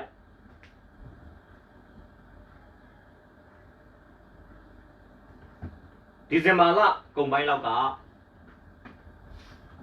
ကျွန်တော်တို့အိမ်မှာဒီအကင်းတွေလှုပ်ရှားဖို့ဖြစ်လာတယ်အတင်းတော်မှာရှိတဲ့တွဲပက်သင်းအုပ်ဆရာတွဲပက်သင်းအုပ်ဆရာမအစကျွန်တော်မိသားစုပေါ့အားနဲ့ယုံကြည်သူတယောက်ကလည်းဝမ်းသာအားရပဲဒီသူ့စီမှာရှိတဲ့အကင်းလို့ရတဲ့မိဖို့တစ်ခုကျွန်တော်တို့ကိုလက်ဆောင်ပေးတယ်အားနဲ့နောက်တစ်ခုကကျွန်တော်ရဲ့ယုံကြည်သူတယောက်ကကျွန်တော်ငားတွေမွေးတော့နားကန်တင်ဖို့ဆိုပြီးတော့မှသူ့အိမ်သွားလေတဲ့အခါမှာတက်ဆီပါငှားပြီးတော့မှအဲ့စပွဲခုံရှည်တစ်ခုသူကိုယ်တိုင်ရိုက်ထားတဲ့စပွဲရှည်ကျွန်တော်လက်ဆောင်ပေးတယ်အဲ့စပွဲပေါ်မှာကျွန်တော်တို့ဝမ်းမြောက်စွာနဲ့ဘာလို့ဆိုအကင်ကြတယ်ဗျအဲ့နေကကျွန်တော်တိတ်တော့မမှတ်မိဘူးသူတို့กินနေတဲ့အခါမှာကျွန်တော်ကိစ္စတစ်ခုနဲ့အပြင်ထွက်တယ်ဗျထွက်ပြီးပြန်လာတဲ့အချိန်မှာအကင်တွေတော့ရှိပါတယ်စားစရာတွေရှိပါတယ်ဖြစ်သွားတဲ့ပြဿနာကအဲ့အကင်နဲ့မီးဖိုရဲ့အောက်မှာရှိတဲ့စပွဲရဲ့တစ်သားတွေကမီးကျွမ်းသွားတယ်ဗျအခုထိကျွမ်းနေတယ်မီးသွေးလိုဖြစ်သွားတယ်ဗျကျွန်တော်ပြောချင်တာတစ်သားဆိုတာမီးတံကိုမခံနိုင်စဉ်းစားကြည့်အကယ်၍အကာရှတစ်သားနဲ့လှုပ်ထားတဲ့မီးဖိုခုံပေါ်မှာပါဣသေလလူမျိုးတွေကရစ်ကောင်တွေကိုပူဇော်မယ်ဆိုရင်ကျွန်တော်ထင်တယ်ရစ်ပလင်ကတစ်ချိန်လုံးရစ်ပလင်မဲ့ရစ်ပူဇော်ရင်းနဲ့ရစ်ပလင်မှာထင်းဖြစ်သွားမှာအဲ့တော့ကြီးဝါအုပ်တယ်ကြီးဝါအုပ်တော့ဘလောက်ပဲအပူရှုပ်အထက်ကတစ်သားမလာဘူးဗျဒါမောရှိခေတ်ကလေးရနော်လောကကကျေးဝါအောက်မှာတစ်သားကိုထားပြီးမီးရှို့ရင်တစ်သားမလောင်ဘူးဆိုတာလောကကရှာဖွေတွေ့အဲ့ဟာကိုအမှန်တရားကိုရှာဖွေတွေ့ရှိတာနှစ်မကြသေးပါဘူးဒါပေမဲ့ဘုရားသခင်ကတော့မောရှိကိုတဲတော်မှာခိုင်းတဲ့ခါမှာဒါတွေလုပ်ခိုင်းပြီးသားဆိုတော့ခရစ်တော်ဒီကားတိုင်းမှာအသေးခံတဲ့အခါမှာခုနကကျွန်တော်ပြောသလိုလေမီးကိုခံနိုင်တာကျေးဝါအောက်မှာရှိတဲ့အကာရှတစ်သားကမီးတံမခံနိုင်ဘူးကျွန်တော်တို့အပြစ်သားတွေကဖျားအမျက်တော်မခံနိုင်ဘူးဖျားအမျက်တော်ကိုခံနိုင်တာစัจ java ထဲမှာလူစားတိခံတဲ့သားတော်တယောက်ပဲရှိတယ်ဒါသားတော်ကဂေရရှမန်ဥယျာဉ်မှာဗာပြောတယ်ဤခွက်ကိုကျွန်တော်မှလွန်ရင်လွန်သွားပါလေစေတိုးတော်လည်းကျွန်တော်လူတိုင်းမဖြစ်ပါစေနဲ့ကိုတော့လူတိုင်းဖြစ်ပါစေလို့ပြောတဲ့အခါမှာသားတော်ကဟာလာလောဝါကတိုင်းထက်မှာအသေးခံရမှာကိုကြောက်လို့မဟုတ်ဘူးရှေ့ကဘာအဆက်ဆက်ကနေတခါမှမိတ္တာရမပြက်ခဲ့တဲ့ခမဲတော်နဲ့ကားတိုင်းပေါ်တက်တဲ့အခါမှာမိတ္တာရပြက်မှာကိုသားတော်ကမလိုလားတဲ့အတွက်ကြောင့်ဒီဆုတောင်းချက်ကိုသူတောင်းခဲ့တာဖြစ်တယ်ခရစ်တော်ကသေရမှာကြောက်လို့ဆုတောင်းဒီလိုဆုတောင်းတော့ဘာလို့လဲခမဲတော်နဲ့မိတ္တာရမပြက်ခြင်းဘာလို့ဆိုနေ့လယ်12နာရီကနေညနေ3နာရီအတွင်းမှာယေရုရှလင်မြို့ပတ်ဝန်းကျင်မှာမှောင်မိုက်ဖြစ်တာပြောချင်တာကတလောကလုံးရဲ့အပြစ်တွေကိုသားတော်ယေရှုပေါ်မှာခမဲတော်ဘုရားကတင်လိုက်တဲ့အတွက်တသက်လုံးခမဲတော်ဘုရားကိုအိုအဖလို့ပြောလာတဲ့ယေရှုဘုရားကကားတိုင်းပေါ်မှာအပြစ်သားတွေနေရာမှာဝင်ရောက်ပြီးအပြစ်သားတွေရဲ့အပြစ်ကိုသူ့ပေါ်မှာအတင်ခံလိုက်တဲ့အခါမှာခရစ်တော်ကပြောလေအေလိအကျွန်ုပ်ဘုရားဆိုပြီးတော့မှဒဇင်းဆန်နဲ့အတုံးလုံးသူ့နှုတ်ကနေထွက်တယ်ဗျာ။အဲ့တော့သူကတလောကလုံးရဲ့အပြစ်တွေသူ့ပေါ်မှာရောက်သွားပြီ။ကျွန်တော်ပြောချင်တာကခရစ်တော်ကားတိုင်းမှာတတ်တော်ဆွန့်တဲ့အချိန်ဟာ ကျေးဝါရစ်ပလင်ပေါ်မှာရစ်ကောင်ကိုမီးရှို့လိုက်တယ်လို့ပဲခရစ်တော်အတွက်ကျေးဝါရစ်ပလင်ဆိုတာလောက်ဝါကနိုင်မယ်ဓမ္မဟောင်းမှာတော့ကျေးဝါရစ်ပလင်ဟာတဲတော်ရှိမှရှိတယ်ဓမ္မသစ်မှာတော့ကျေးဝါရစ်ပလင်ဟာကရာနီလောက်ဝါကနိုင်ဖြစ်တယ်ရစ်ကောင်ကတော့နွားသိုးစိတ်ခိုချိုးနေရမှာရစ်ကောင်အစ်စ်ဖြစ်တဲ့ခရစ်တော်ဖြစ်တယ်ခရစ်တော်ကတိုင်းချက်မှာအသက်ဆွန့်တဲ့အချိန်မှာခမဲတော်ဖျားသခင်ရဲ့အမျက်တော်တွေအားလုံးဟာသားတော်အပေါ်မှာရောက်သွားတာဖြစ်တယ်ဆိုလို့ရှိရင်အေဒင်ဥယျာဉ်မှာအာဒံအေဝပြစ်ခတ်ခံရမဲ့မိဆက်လက်နဲ့အားလုံးကိုခရစ်တော်အပြစ်ခံလိုက်ရတာခရစ်တော်ဒီလောကတိုင်းချက်မှာအသေးခံယုံတာမကသေခြင်းကနေရှင်ပြန်ထမြောက်တဲ့အတွက်ကြောင့်အသက်ပင်ရဲ့အသီးဒီဟုသောထာဝရအသက်ကိုကျွန်တော်လူသားတွေအားလုံးအတွက်သူကစွတ်ခူးပြီးတော့မှကျွန်တော်တို့ကိုကျေးဇူးတော်အားဖြင့်သူအခမဲ့ဟလာစားသုံးစေတာဖြစ်တယ်အခမဲ့ကျွန်တော်တို့ကိုရယူစေတာဖြစ်တယ်ဘုရားရှင်တော်ကတားရုံကြည့်ပါစေအေဒင်မှာအာဒံမယူနိုင်ခဲ့တဲ့အသက်ပင်ရဲ့အသီးကိုခရစ်တော်ကကတိုင်းချက်မှာခမဲတော်ရဲ့အမျက်တော်တွေကိုခံပြီးတော့ရစ်ကောင်တကောင်အနေနဲ့အသေးခံခြင်းအားဖြင့်မိဆက်လက်အသေးခံခြင်းအပြင်မိဆက်လက်နဲ့အဖြစ်ခံလိုက်တယ်ဗျာထမ်းမြောက်ခြင်းအားဖြင့်အသက်ပင်ရဲ့အသီးကိုသူကကျွန်တော်တို့အတွက်စုခူးပေးခဲ့တာဖြစ်တယ်ဒါကြောင့်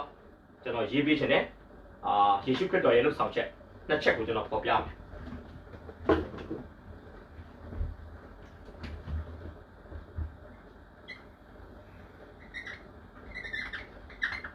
ယေရှုခရစ်တော်နှစ်ခုလောက်ပါတယ်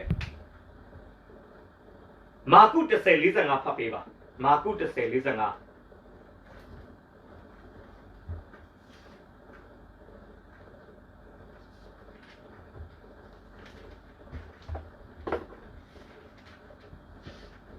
အကြောင်းမူကားလူသားတွေသူတစ်ပါးကိုစီစားခြင်းကမလားသူတစ်ပါးအစီကိုခံခြင်းကလည်းကောင်းမိမိတစ်သက်ကိုဆွနေလူများကိုရွေးခြင်းကလည်းကောင်းတရတည်းမေးတော့မိမိအသက်ကိုစွန့်၍လူများကိုရွေးခြင်းကလည်းကောင်းကျွန်တော်တို့အပြစ်ဒဏ်စီရင်ခြင်းမှာ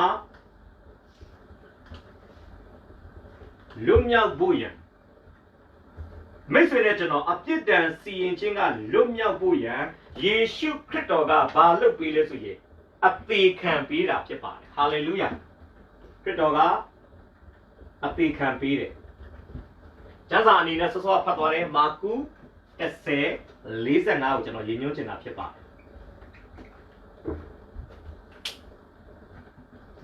တယ်ကဲကျွန်တော်တို့နေ့စဉ်အသက်တာမှာ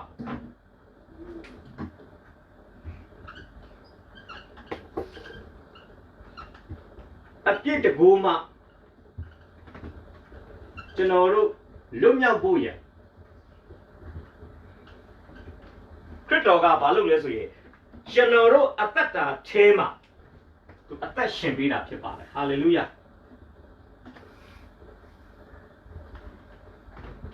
ဂလာတိ 20 ဖတ်ပေးပါ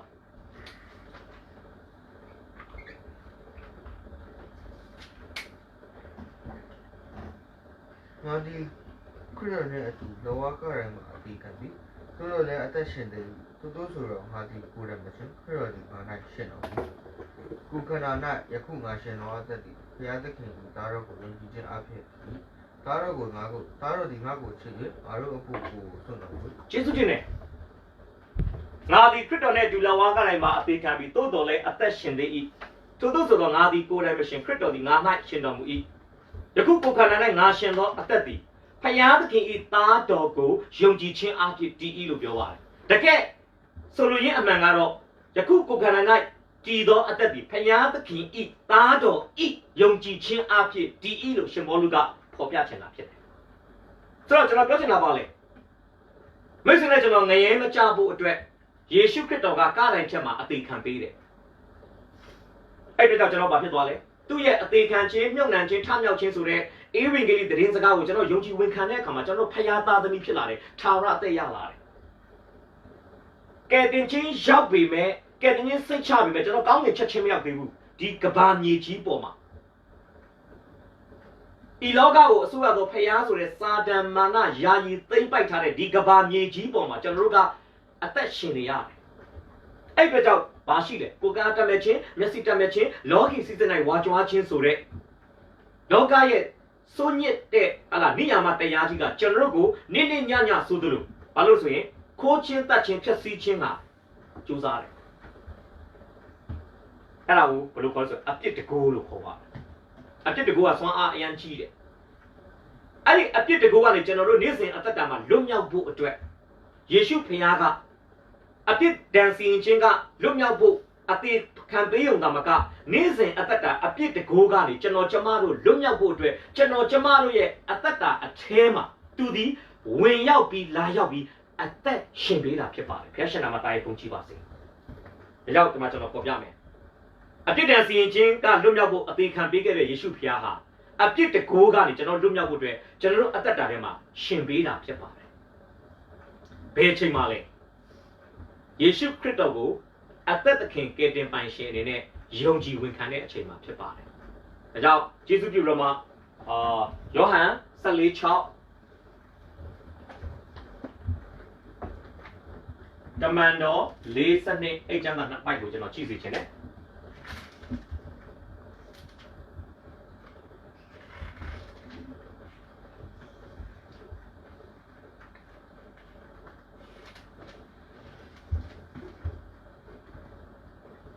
ယေရှုကငါဒီလမ်းဖြစ်ဖြစ်တမန်တော်လည်းဖြစ်အသက်လည်းဖြစ်ငါကိုအမိမပြုလင်အဘယ်သူနဲ့ခမဲတော်ထံသို့မရောက်ဟုတ်ပြီငါကိုအမိမပြုလင်အဘယ်သူများခမဲတော်ထံသို့မရောက်ရခရစ်တော်သည်ကောင်းကင်နိုင်ငံဝင်လို့ရတဲ့လမ်းတွေအများကြီးထဲကလမ်းတစ်လမ်းမဟုတ်ပါဘူးခရစ်တော်သည်ကောင်းကင်နိုင်ငံဝင်လို့ရတဲ့တစ်ခုဒီတော်လမ်းဖြစ်တယ်ဘာလို့လဲငါကိုအမိမပြုလင်အဘယ်သူများခမဲတော်ထံသို့မရောက်ရကျွန်တော်ပြောချင်တာကယေရှုဖခင်ယေရှုခရစ်တော်ဆိုတဲ့လမ်းကလွဲရင်ကျွန်တော်လူသားတွေကိုထာဝရဘုရားသခင်ရှိရာနေရာသို့ပို့ဆောင်ပေးနိုင်တဲ့လမ်းကဘာမြေကြီးပေါ်မှာမရှိပါဘူးဒါကြောင့်ပြန်ပြောမယ်ဆိုရင်အေဒင်ဥယျာဉ်မှာဆုံးရှုံးခဲ့တဲ့ထာဝရအသက်ကိုခရစ်တော်ကသူ့ရဲ့အသေးခံခြင်းပြုနဲ့ထမြောက်ခြင်းအဖြစ်ရယူပြီးတော့ဧဝံဂေလိတရားကနေတစ်ဆင့်ကျွန်တော်လူသားအားလုံးကိုအခမဲ့လက်ဆောင်နေနဲ့ပြီးခဲ့တာနှစ်ပေါင်း2000ရှိရိုးလေးပါပဲကျွန်တော်ကျမဒီအဖြစ်သားဖြစ်တယ်အဖြစ်ကနေကိုမကယ်တင်နိုင်ဘူးယေရှုခရစ်တော်ရဲ့ကားတိုင်းမှာအသေးခံခြင်းပြုနဲ့ထမြောက်ခြင်းအဖြစ်ဟလာကျွန်တော်တို့ဒီအပြစ်ငရဲတို့သွားစရာမလိုတော့ဘဲနဲ့ကောင်းကင်ရွှေပြည်တို့ကျေးဇူးတော်တသက်အားဖြင့်အခမဲ့ဝင်ရောက်ခွင့်ရပြီဆိုတဲ့ကယ်တင်ခြင်းတရားဧဝံဂေလိတရားကိုကျွန်တော်တို့ဒီတန်တရားကင်းနဲ့ရိုးရှင်းလက်ခံယုံကြည်မယ်ဆိုရင်လက်ခံယုံကြည်လိုက်တဲ့အချိန်တိုင်းမှာပင်ဖခင်သခင်ရဲ့သားသမီးဖြစ်ရသောအခွင့်နဲ့အတူထာဝရအသက်ကိုကျွန်တော်တို့ပိုင်ဆိုင်မှာဖြစ်ပါတယ်ဧဝံဂေလိတရားကိုလက်ခံတော်သူသည်သားတော်ကိုရတော်သူဖြစ်တယ်သားတော်ကိုရတော်သူသည်အသက်ကိုရတော်သူဖြစ်တယ်အသက်ကိုရတော်သူသည်ကောင်းကင်နိုင်ငံဝင်ရောက်ခွင့်ရတဲ့သူဖြစ်ပါတယ်ဘုရားရှင်နာမတားရေးပုံကြည့်ပါစေဟုတ်ပြီဒါဆိုကျွန်တော်ကြည့်ရအောင်တမန်တော်40နှစ်ပတ်ပေးပါသူသခင်နာမတော်မှာတပါငါတို့ကိုကယ်တင်နိုင်သောနာမဒီလိုတစ်ခုမျှကောင်းကင်အောင်လူတို့တွင်မပေါ်မရှိဘူးပေတရုသည်သူတို့အားမောဆိုပေတရုလည်းပြောတယ်တမန်တော်ဝတ္ထုမှာကောင်းကင်အောင်မြေကြီးပေါ်မှာကယ်တင်နိုင်တဲ့နာမဟာယေရှုခရစ်ရဲ့နာမလို့တမန်တော်ရှင်ပေတရုကအတက်အလင်းသူ့ရဲ့ဝေငှချက်ထဲမှာဖော်ပြခဲ့တာဖြစ်ပါတယ်ယေရှုပြကိုယ်တိုင်ပြောလဲငါ့ကိုအမိမပြုရင်အဘယ်သူများခမဲတော်ထံသို့မရောက်ရရှင်ပေတရုပြောလဲကောင်းကင်အောင်မြေကြီးပေါ်မှာယေရှုခရစ်ရဲ့နာမကလွဲရင်ကယ်တင်နိုင်သောနာမမရှိဘူးလို့ပြောခဲ့ပါတယ်ဒါကြောင့်ရိုးလေးပါပဲယုံကြည်သူရဲ့အသုံးလုံးထဲမှာပထမအဖြစ်တဲ့အသက်ရှိရမည်ဆိုတဲ့အကိုမိတ်ဆွေပိုင်ဆိုင်ခြင်းနဲ့ဆိုရင်ယေရှုခရစ်တော်ကိုကယ်တင်ပိုင်ရှင်အနေနဲ့လက်ခံဖို့ကျွန်တော်ဒီနေ့ဖော်ပြချင်ပါတယ်ခရစ်တော်ကိုလက်ခံလိုက်ရင်လောလောဆယ်ရှိနေတဲ့ကိုယ်ခန္ဓာအသက်တာမကယေရှုခရစ်တော်ကိုပိုင်ဆိုင်ခြင်းအဖြစ်အေဒင်ဥယျာဉ်မှာအာဒံအေဝါဆုံးရှုံးခဲ့တဲ့ခြာဝရအသက်ကိုကျွန်တော်တို့ပြန်လည်ရရှိမှာဖြစ်ပါတယ်ခရစ်ရှင်နာမတားရေးပုံကြည့်ပါစေဖျောင်းခင်မူလဖန်ဆင်းခြင်းမှာရှိတဲ့အရေးချင်းမီတဲ့လူတစ်ယောက်ကျွန်တော်ပြန်ဖြစ်လာမှာဖြစ်ပါတယ်ဒါကြောင့်နံပါတ်1ယုံကြည်သူနဲ့အသုံးလုံးရဲ့ပထမအသည်အသက်ရှိရမယ်သားတော်ကိုရတော်သူသည်အသက်ကိုရတယ်သားတော်ကိုမရတော်သူသည်အသက်ကိုမရ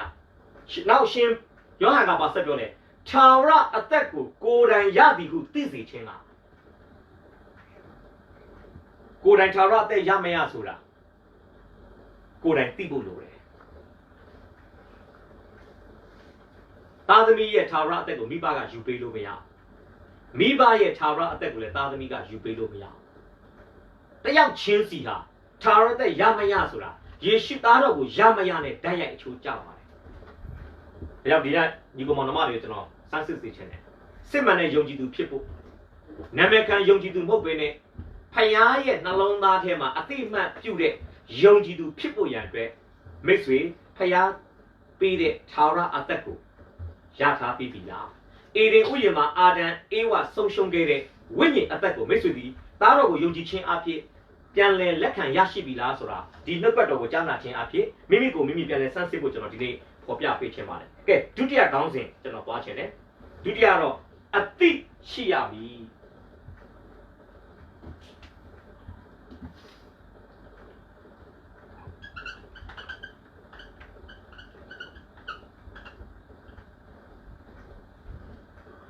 တိနှစ်လေး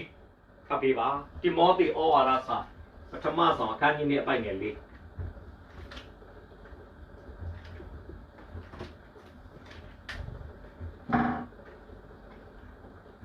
လူအပေါင်းတို့ဒီပြည်လေးဆက်ထုတ်ဆောင်တမန်တရားကိုသိစေခြင်းမှာဘုရားသခင်အလိုတော်ရှိပြီ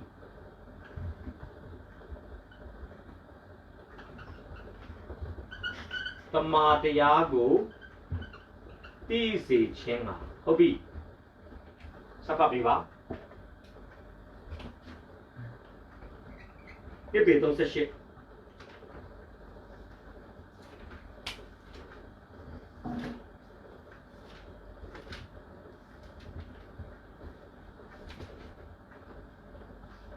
ေးဇူးတော်၌၎င်းငါတို့ကိုကယ်တင်တော်မူသောအရှင်သခင်ယေရှုခရစ်ကိုတည်ကြံခြင်း၌ကြီးပွားကြသောထိုသခင်၏ယခုမှစ၍ထာဝရနေ့ရက်ကာလပတ်တော်ဘုန်းတော်ရှိတော်မူသည်ဖြစ်သည်အာမင်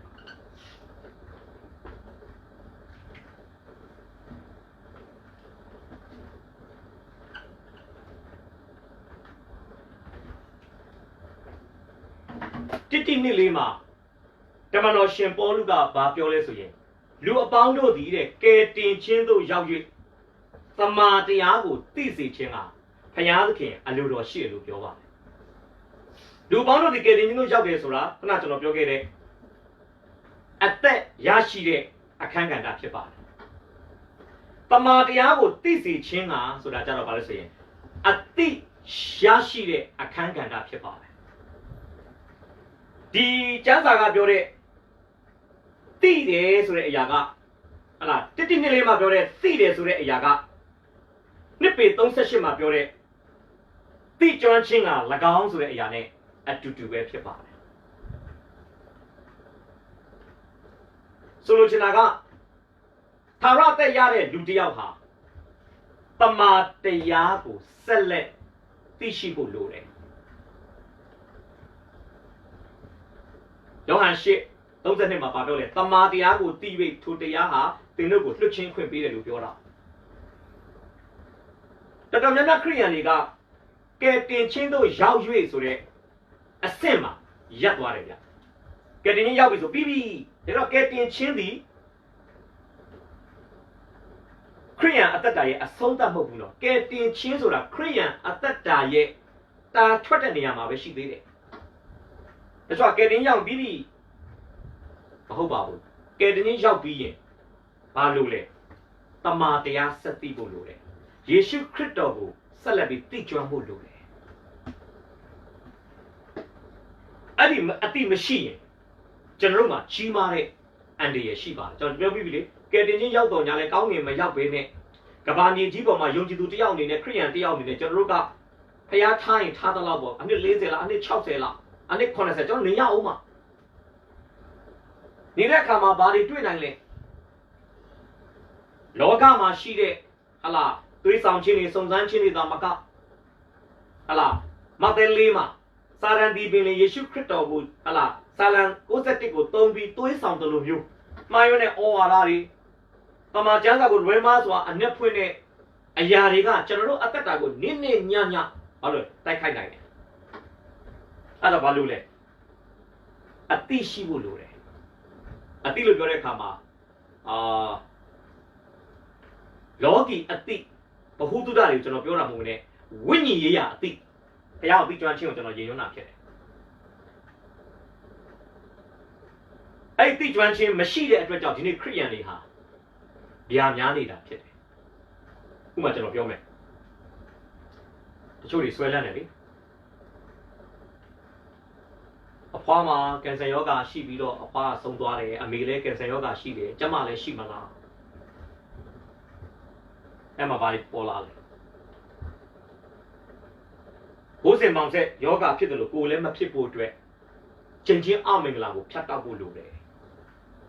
ကျွန်တော်နားလေတဲ့အတိုင်းတမန်တရားပေါ်မှာရက်တပြီးပြောမယ်ဆိုရင်အေဒီဥယျာဉ်မှာအပြစ်ဝင်လာတဲ့အခါမှာဖခင်ကဟလာစာတန်ကိုပဲဖြစ်ဖြစ်ငွေကိုပဲဖြစ်ဖြစ်လူယောက်ျားလူမိန်းမကိုဖြစ်ပဲဖြစ်ဖြစ်မြေကြီးကိုပဲဖြစ်ဖြစ်ဘာလို့လဲချိန်ပြလိုက်တာကျွန်တော်နေထိုင်တဲ့ကမ္ဘာမြေကြီးဟာအချိန်ခံထားရတာဒါခရစ်တော်လောဝါကတိုင်းမှာတက်တဲ့အချိန်မှာစုရစ်တရဖူကိုစောင်းချင်းအားဖြင့်ဘာလို့လဲဆိုရင်ကဘာမြေကြီးကိုဖျားသခင်ချိန်ပြီးတဲ့နောက်ပိုင်းမှာကဘာပေါ်မှာစူးပင်အမျိုးမျိုးပေါက်လာတာစူးဆိုတဲ့အမျိုးကချိန်ချင်းရဲ့သင်္ကေတအမှတ်လက္ခဏာဖြစ်တယ်ခရစ်တော်စုရစ်တရဖူစောင်းလို့ဆိုတဲ့သဘောပါလေသူ့ရဲ့အသေးခံခြင်းအားဖြင့်ကျွန်တော်တို့လူသားတွေရင်ဆိုင်ခဲ့ရတဲ့ချိန်ချင်းအမင်္ဂလာမှန်သမျှကိုသူပယ်ဖြတ်ပြီးပြီလို့သူပြောချင်တာဖြစ်တယ်ညက်တရားနဲ့ပတ်သက်တဲ့ချိန်ချင်းပဲဖြစ်ဖြစ်ခတ်သိမ်းသောချိန်ချင်းကိုသူ့ရဲ့အသေးခံခြင်းပဲယေရှုဘုရားကပယ်ရှင်းပြီးသွားပြီလောကကနေမှလည်းသူပြောတယ်လေအမှုပြီးပြီဒါကြောင့်ဘိုးဘေးတွေရဲ့ချိန်ချင်းကိုဖြတ်တောက်ဖို့ရန်မိတ်ဆွေစ조사နေအောင်မယ်ဆိုရင်မိတ်ဆွေဟာယောဟန်19:30မှာခရစ်တော်ပြောခဲ့တဲ့ tetelestai ဆက်ဆရာရှိတဲ့အကျွေးတွေအားလုံးငါစပ်ပြီးပြီဆိုတဲ့နှုတ်ကပတ်တော်ဟာမပြည့်စုံသေးဘူးယေရှုခရစ်တော်ရဲ့လှုပ်ဆောင်ချက်ဟာမပြည့်စုံသေးဘူးငါတို့ထပ်လုံမှပဲပြည့်စုံမယ်လို့ပြောနေတာနဲ့အတူတူပဲဖြစ်ပါတယ်ဟုတ်ပြီဒါဆိုရင်ကြည့်အောင်တမန်တရားသိခြင်းအသိရှိခြင်းဘယ်လောက်အရေးကြီးလဲဆိုတာကိုကျွန်တော်တမန်တော်18မှာပါတဲ့အာပေါလုအဖြစ်ဖြစ်ကနေကျွန်တော်အနည်းငယ်လေးဖော်ပြပေးခြင်းပါလေတမန်တော်18အပိုင်ငယ်24အပိုင်ငယ်25ဖတ်ပေးပါ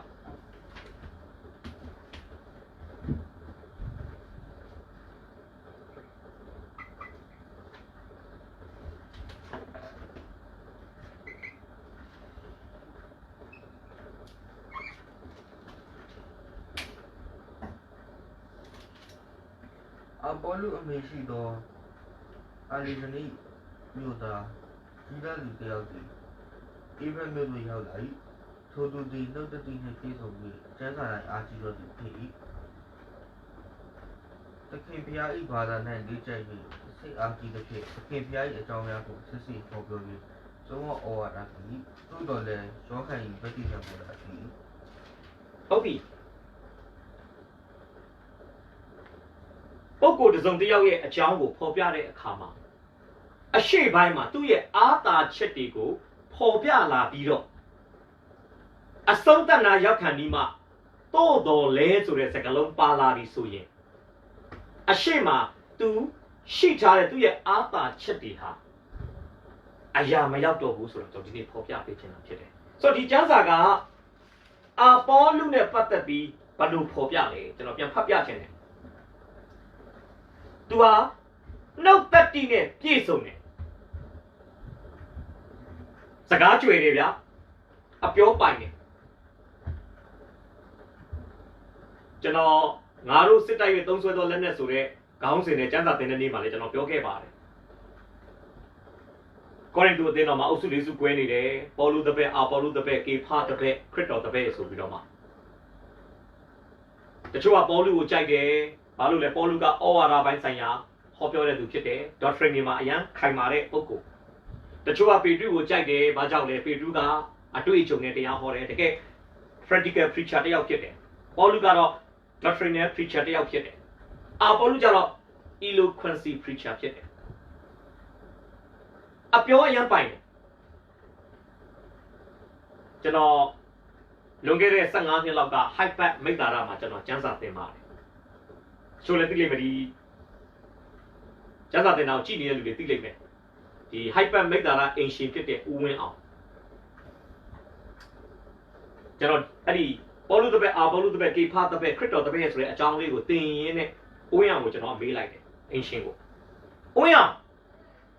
阿波路个高人都没有个路的，马路接下来就这种没来的。我呀嘛，这种标标里的记不到把标嘞，谁呀耶？波路说的一些嘛，阿得他妈咯，都个阿讲路过谁呀耶？蛮你的家对吧？阿波路那个阿讲嘞，阿讲路阿波路得他么喏？都也木兰那边话阿波路，对吧？那得的是的。ပြီးရင်ကျန်းစာဘက်မှာစိတ်အားကြီးတယ်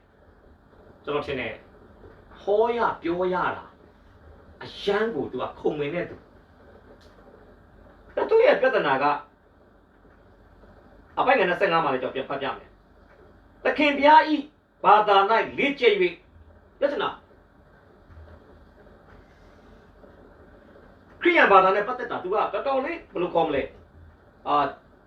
လေ့ကျက်တယ်ကျွမ်းကျင်ပိုင်နိုင်တယ်စိတ်အားကြီးတယ်ပြီးရင်သခင်ဗျာအကြောင်းများကိုစစ်စစ်ဟောပြော၍ဆုံးမဩဝါဒပေး၏အားသာချက်တွေနော်စစ်စစ်ဟောပြောရဆိုတာသူစစ်စစ်ပေါက်ပြောနိုင်တယ်ဗျာယေရှုဖခင်အကြောင်းကိုစိတ်အားကြီးတယ်လေ့ကျက်တယ်ဆိုကျမ်းစာရဲ့ကျွန်တော်ကိုနှံ့ဆက်တယ်ကျွန်တော်တို့ကျမ်းစာပြတဲ့ဖတ်တဲ့သူတွေရှိတယ်မျက်လုံးလေးမိတ်လိုက်တဲ့စာလ23ပဲနားမှာရှိလဲဘယ်တောက်လေးမှာရှိလဲဘယ်တောက်မှာပဲစကလုံးရှိလဲဘယ်လိုခေါ်မလဲကျန်းစာဖတ်တာများလုံးတဲ့အတွက်ကြောင့်ကျန်းစာစာမျက်နာရဲ့အနေအထား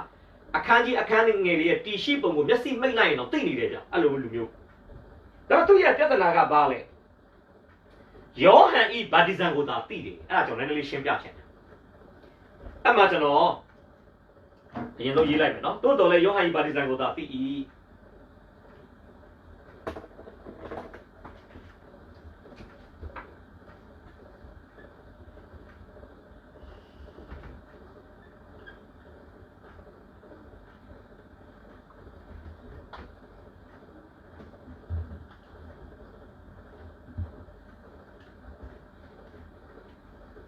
အဲ့မှာကျွန်တော်ဗာတီဇန်၃မျိုးအကြောင်းကိုအနည်းငယ်လေးရှင်းပြချင်တယ်အဲ့ဒါကတော့ယောဟန်ဤဗာတီဇန်ယေရှုခရစ်ဤဗာတီဇန်နဲ့ခရိယန်တို့ဤဗာတီဇန်တနည်းအားဖြင့်ယုံကြည်သူဤဗာတီဇန်ခြားနာချက်လေးကျွန်တော်နည်းနည်းလေးပေါ်ပြပေးချင်တယ်ကျွန်တော်ရေးပေးချင်တယ်ယောဟန်ဤဗာတီဇန်ယေရှုခရစ်ဤဗာတီဇန်ယုံကြည်သူဤဗာတီဇန်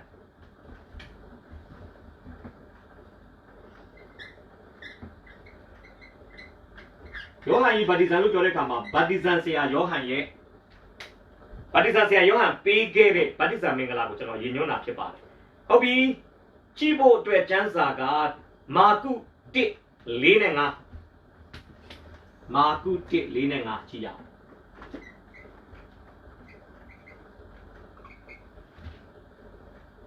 ပြီးရင်လုကာ3:3ကနေ6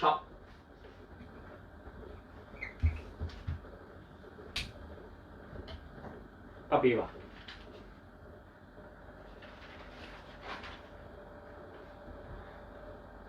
ကျော်ဟန်ဒီတော၌ပတိဇံကိုပေးလျက်အပြစ်လွတ်ခြင်းအပူဆုံးကနောင်တနှင့်ဆက်ဆိုင်သောပတိဇံတရားကိုဟောလျက်ပေါ်ထုတ်သည်ယေရုရှလင်မြို့သားမှစ၍ယူဒပြည်ပြည်သားအပေါင်းတို့သည်ယောဟန်ထံသို့ထွက်သွား၍မိမိတို့အပြစ်များကိုဖော်ပြလျက်ယော်ဒန်မြစ်၌ပတိဇံကိုခံကြ၏ဟုတ်ပြီနောက်ရှင်လုကာခရစ်ဝင်ကျမ်းအခန်းကြီး3အပိုင်းငယ်3ကနေ6ထိဖတ်ပေးပါဟ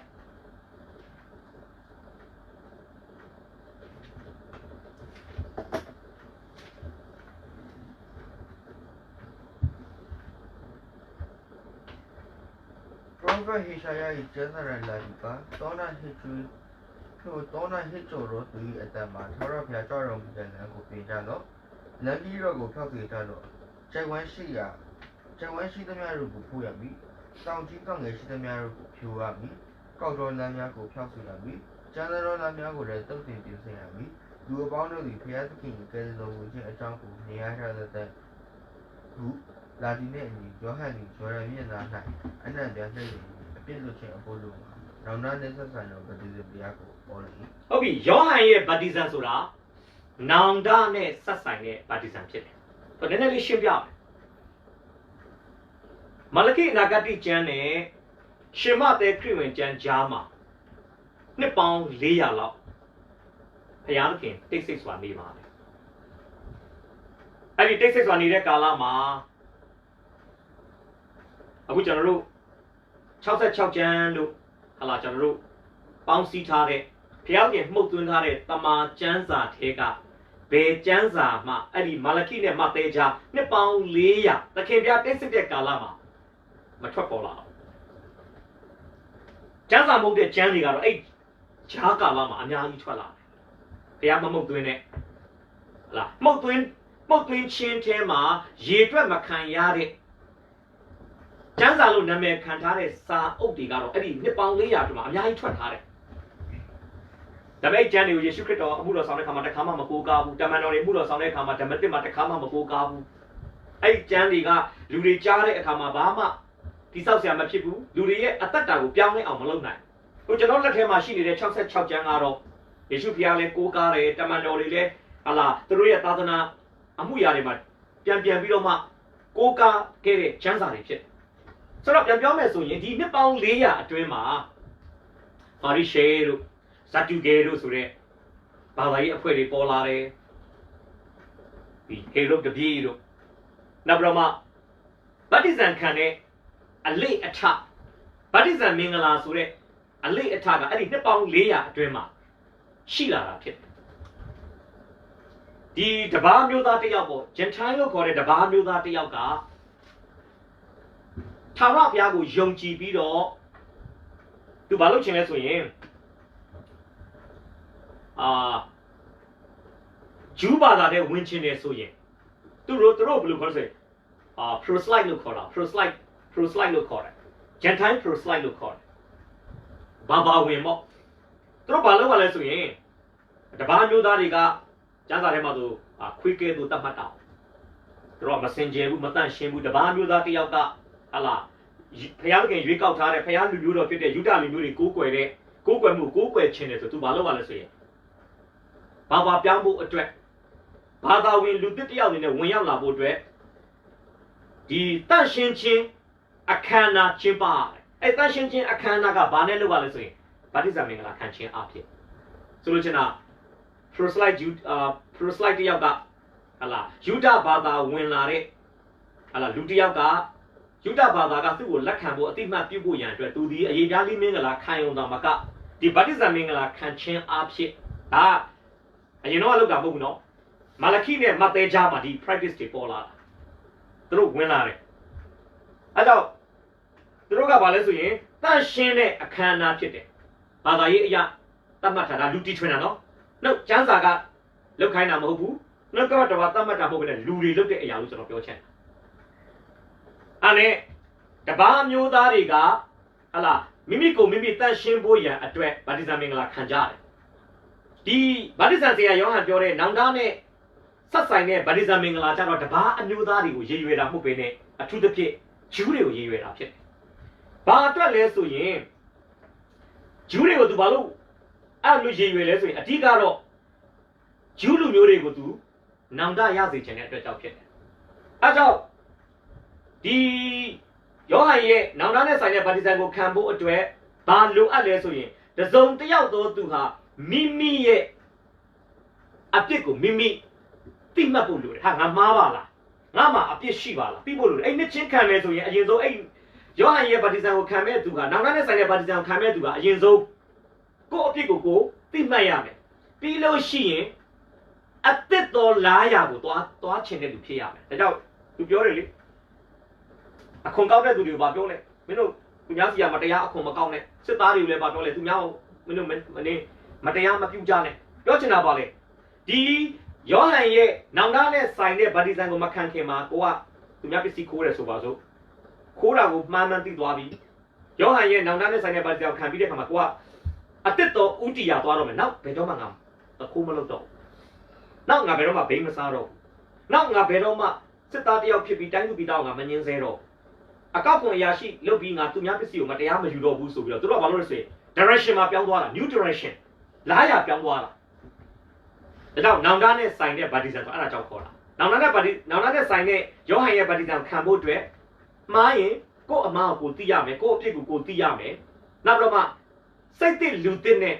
လမ်းခီးစဉ်အစ်ဥတီယာအစ်ကိုသွားချင်တဲ့သူများသာလေခံတဲ့ဗတ္တိဇံမင်္ဂလာဖြစ်နောက်ဒီဗတ္တိဇံမင်္ဂလာက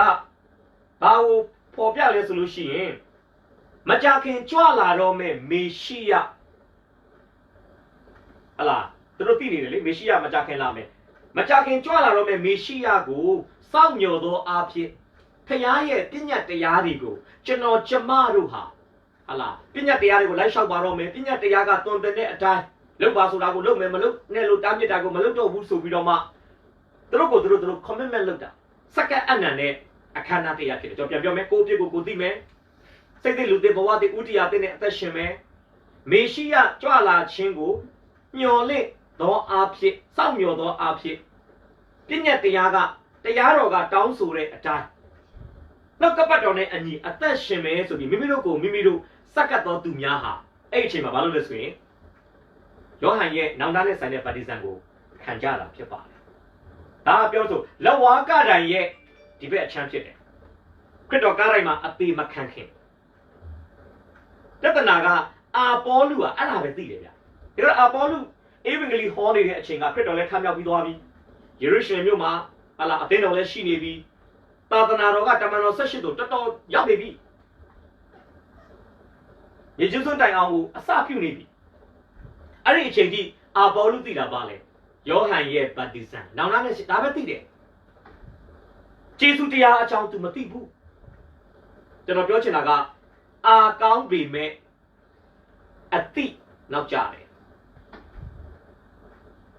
तू သိတာတွေကအသင်းတော်ခေတ်တနည်းအားဖြင့်ကျေးဇူးတော်နဲ့ရှင်တဲ့ဧဝံဂေလိတရားကိုဝေငှနေတဲ့အချိန်ကာလမှာသူ့ရဲ့နောင်တနဲ့ဆိုင်တဲ့ဗတ္တိဇံတရားဆိုတာကခစ်မမီတော့ဘူးနောက်ကောက်ကြသွားပြီကြံခဲ့ပြီတုံတင်မှုအဟောင်းကြီး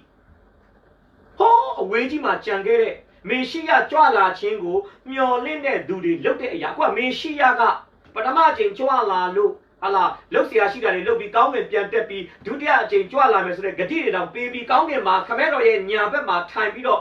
ယုံကြည်သူတွေအတွက်ရှစ်ပရိတ်တွေနဲ့ဆုတောင်းတောင်းပေးနေပြီအခုထိအာပေါလုကယောဟန်ရဲ့ဗတ္တိဇံအကြောင်းပဲပြောနေတာကျွန်တော်ပြောချင်တာခင်းနောက်ကြတဲ့အထဲမှာတမာတရားနဲ့ပတ်သက်ပြီးဟလာဖယားသခင်ရဲ့အလင်းပေးခြင်းကိုတိအပ်တလောက်မတိတာအရန်ဝမ်းနေဖို့ကောင်းပါလေဒါဗတ္တိဇံဆရာယောဟန်ရဲ့ဗတ္တိဇံနောက်ယေရှုခရစ်ရဲ့ဗတ္တိဇံကိုကျွန်တော်နည်းနည်းလေးရှင်းပြချင်တယ်ယေရှုခရစ်၏ဗတ္တိဇံ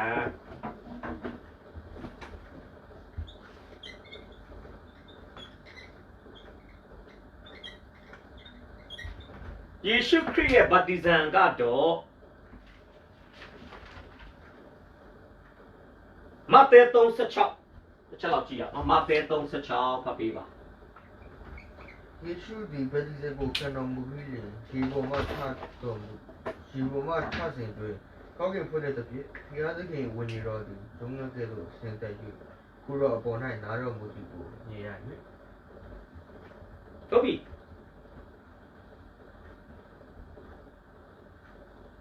ဗတ္တိဇံဆရာယောဟန်ဗတ္တိဇံပေးနေတဲ့ယော်ဒန်မြစ်နားကိုအမှုတော်မကြခင်အစပြုထမ်းဆောင်တော်မှာယေရှုဖျားရောက်လာပါတယ်ရောက်လာတဲ့အခါမှာယောဟန်တော်မှာဗတ္တိဇံခံမဲ့ခံကိုရောအောင်ကျွန်တော်ဗတ္တိဇံပေးရမှာဘာလို့ကျွန်တော်စီမှာကိုရောဗတ္တိဇံလာယူလဲဆိုပြီးတော့မှအရှင်ယေရှုကိုမြစ်တာတဲ့အခါမှာယေရှုဖျားကဘာပြောလဲကျွန်တော်အမှဖတ်ပြမယ်နော်မဿဲ3 17ကနေကျွန်တော်စဖတ်လိုက်မယ်73ကနေထိုအခါယေရှုသည်ဗတ္တိဇံကိုခံအံ့သောငါဂါလိလဲပြည်မှယော်ဒန်မြစ်နာယောဟန်ထံသို့ကြွတော်မူ၏ယောဟန်ကလည်းအကျွန်ုပ်သည်ကိုရောထံ၌ဗတ္တိဇံခံရမည်အကြောင်းရှိပါသည်ဖြစ်၍ကိုရောသည်အကျွန်ုပ်ထံ၌ကြွလာတော်မူသလိုဟုယေရှုကိုစီတာလေ၏ယေရှုကလည်းအလုံးစုံသောတရားတို့ကိုအကုန်စင်ကျင့်သင့်သည်ဖြစ်၍ယခုအခွင့်ပေးပါဟုပြန်ပြောတော်မူ၏ထိုအခါယောဟန်သည်ဝန်ခံလေ၏ဒါကြောင့်ယေရှုခရစ်တော်ခံတဲ့ဗတ္တိဇံဟာယောဟန်ပေးနေတဲ့နောင်တနဲ့ဆိုင်တဲ့ဗတ္တိဇံမျိုးတော့မဟုတ်ဘာလို့ယေရှုမှာနောင်တရဆရာဘာအပြစ်မှမရှိယေရှုကအပြစ်ကင်းတဲ့လူဖြစ်တယ်အခုမာယွန်းနဲ့ဩဝါဒသမာတရားအသိမရှိတဲ့လူတွေမာယွန်းနဲ့ဩဝါဒသုံးသင်တာခံတယ်အဲ့ဒါဘာလဲ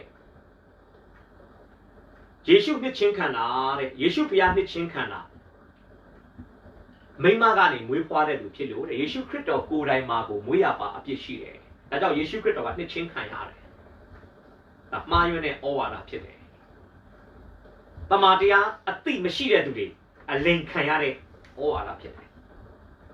ဒါယေရှုခရစ်တော်နှစ်ချင်းခံတာကျင့်ချင်းတွေဖြတ်တောက်ဖို့လည်းမဟုတ်ဘူးမိမကမွေးတော်သူဖြစ်တော်ကြောင့်သူ့မှာအပြစ်ရှိတဲ့အတွက်သူ့အပြစ်တွေကိုဆေးကြောဖို့အတွက်လည်းမဟုတ်ဘူးယေရှုခရစ်တော်နှစ်ချင်းခံတာဘာအတွက်လဲအပြစ်သားများနဲ့သူ့ကိုယ်သူထပ်တူထမြပြုဖို့အတွက်ဖြစ်တယ် identify လုပ်ဖို့သူအပြစ်ရှိတာမဟုတ်ဘူးနော်အပြစ်သားတွေနဲ့ငါနဲ့တပေါင်းတစည်းတဲ့ဖြစ်ရေးကိုသူရှင်ညွှန်းပြီးတော့မှသူဗတ္တိဇခံတာဖြစ်တယ်ကျွန်တော်လေ့လာတဲ့အကြောင်းအရာလေးကတော့ဘာပြောလဲဆိုရင်သူကဘာပြောလဲဆိုတော့ဗတ္တိဇဆရာယောဟန်ကတဲ့လေဝိတဲ့အတူဖေယဇာခရစ်လူကတစ်လောက်မှတွေ့လိမ့်မယ်နော်ယေဘရဟိအမျိုးကဆင်းသက်လာတဲ့လေဝိတယောက်ဖြစ်တဲ့ဟလာ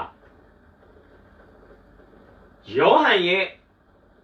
အရှိမခရစ်တော်ရောက်လာတာဒီကတော့ယောဟန်ဒီယေဘရဟိအနွယ်ကနေဆင်းသက်လာလူတယောက်ဖြစ်တယ်ယေဘရဟိအနွယ်ကဆင်းသက်လာတဲ့လေဝိတယောက်ရှိမှအရှင်ရှုရောက်လာခြင်းဟာဘာနဲ့သူကဖော်ပြလဲဆိုရင်အဆုံးစွန်ဆုံးသောရစ်ကောင်ဖြစ်တဲ့ယေရှုဖျားကိုယေဘရဟိဖြစ်တဲ့ဟလာ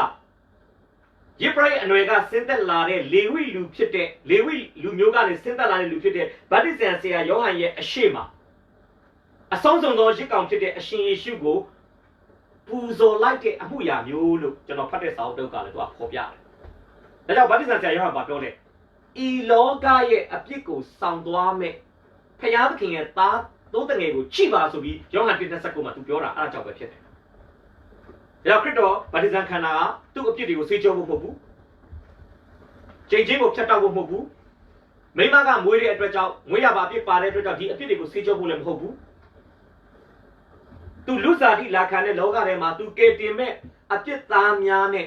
သူ့ကိုယ်သူထပ်တူပြုတဲ့အနေနဲ့ဗတ္တိဇံခံတာဖြစ်တယ်။တနည်းအားဖြင့်ယေဘရဟိအမျိုးနွယ်ကနေဆင်းသက်လာတဲ့ဗတ္တိဇံဆရာယောဟန်ရဲ့အရှိမသူဒီလိုမျိုးလှုပ်ဆောင်ခြင်းအဖြစ်သူသည်အဆုံးစွန်ဆုံးသောဘုရားသခင်ရဲ့ရစ်ကောင်ဆိုတာကိုသူကတနည်းအားဖြင့်ထုတ်ပေါ်ကြေညာတာဖြစ်တယ်။နောက်ယေရှုခရစ်တော်ဘာလို့ဒီလိုမျိုးယောဟန်အရှိမလူသိများနေတဲ့ popular ဖြစ်နေတဲ့ယောဟန်အရှိမဘာလို့ဒီလိုမျိုးပေါ်လာရလဲ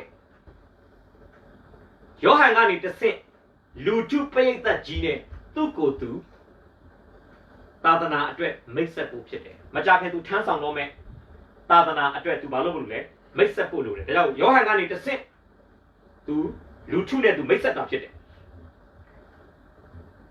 ဒါကျွန်တော်မှတ်စုလေးဖတ်ပြမယ်နော်သခင်ယေရှုသည်သူ၏ကြီးမြတ်သောလုပ်ငန်းကိုစတင်တော်မူဖြစ်၍သူ၏ရှေ့ပြေးကလူသိရှင်ကြားအတိမတ်ပြုခြင်းသည်တင့်လျော်ပါပြီသူရှေ့ပြေးဆိုတာဗတ္တိဇံဆရာယောဟန်ကိုပြောတာဖြစ်ပါတယ်နောက်ကျွန်တော်နားလည်တဲ့နောက်ထပ်ဟလာအရာတစ်ခုကဘာလဲဆိုရင်အရှင်ယေရှုရေထဲကိုဆင်းသွားတယ်ခရစ်တော်ရေထဲကိုဆင်းသွားတာကခရစ်တော်ရဲ့အသေးခံခြင်းကိုပုံဆောင်တယ်ခရစ်တော်ရေထဲမှာဝင်သွားတယ်ဗျပြချင်းခံလိုက်တယ်အဲ့ဒါကခရစ်တော်ရဲ့မြုပ်နှံခြင်းပြီးတော့ရေမပေါ်ထဆိုင်လို့ပြောတဲ့ကြောင့်ခရစ်တော်ကရေကနေဘွားခနဲ့ပြန်ပေါ်လာတယ်အဲ့ဒါခရစ်တော်ရဲ့ရှင်ပြန်ထမြောက်ခြင်းခရစ်တော်ရေထဲဆင်းတဲ့အချိန်မှာကောင်းကင်မပွင့်ပါခရစ်တော်ရေထဲမှာမြုပ်သွားတဲ့အချိန်မှာလည်းကောင်းကင်မပွင့်ပါယေရှုဖျားရေကနေပေါ်ထတဲ့အချိန်မှာကောင်းကင်ပွင့်တယ်လို့ပြောပါတယ်။ဂက်ရှနာမှာတာရေးပုံကြည့်ပါစေ။အဲ့ဒီကနေခရစ်တော်ရဲ့ဗတ္တိဇံကထပ်ပြောပြခြင်းတဲ့တမန်တရားကပါလေ။ငါရဲ့အသေးခံခြင်းငါရဲ့မြုပ်နှံခြင်းငါရဲ့ထမြောက်ခြင်းကသာလေကောင်းကင်ရွှေပြည်တကားကိုဖွင့်ပေးလို့ရတယ်။အပြစ်သားတွေနဲ့ထပ်တူပြုတယ်လို့သူထပ်တူပြုထားတဲ့အပြစ်သားတွေဟာဒီနီလန်းကလွှဲရင်ဘယ်နီလန်းထဲမှာကောင်းကင်ဝင်လို့မရဘူးဆိုတာယေရှုဖျားကပြသနေတာဖြစ်ပါတယ်။ဒါကြောင့်အရှင်ရှုရဲ့ဗတ္တိဇံကအပြစ်သားများနဲ့သူ့ရဲ့ထပ်တူပြုခြင်းနောက်တနည်းပြောမယ်ဆိုရင်ယေဘရဟိအမျိုးနွယ်ကဆင်းသက်လာတဲ့လေဝိလူတယောက်ရှိမှသူရှိပေးခြင်းအဖြစ်သူဒီအဆုံးစွန်ဆုံးသောဘုရားသခင်ရဲ့ရစ်ကောင်ဖြစ်တယ်ဆိုတာသူကြေညာခြင်းနောက်သူမကြခင်အစပြုမဲ့သာသနာတော်နဲ့မိတ်ဆက်တဲ့အမှုရာဖြစ်ုံသာမကငါရဲ့အသေးခံခြင်းပြုတ်နဲ့ထမြောက်ခြင်းကသာလေကောင်းကင်ရွှေပြည်တကားကိုဖွင့်ပေးနိုင်တယ်ဆိုတော့သူကဖော်ပြပေးခြင်းတာဖြစ်ပါတယ်။ဒါယေရှုခရစ်ရဲ့ဗတ္တိဇံကဲကျွန်တော်နောက်ထပ် ဘာပါတီဇန်လဲဆိုရင်ယုံကြည်သူဤပါတီဇန်ကျွန်တော်တို့ရဲ့ပါတီဇန်မင်္ဂလာကိုကျွန်တော်ဆက်ပြောချင်တယ်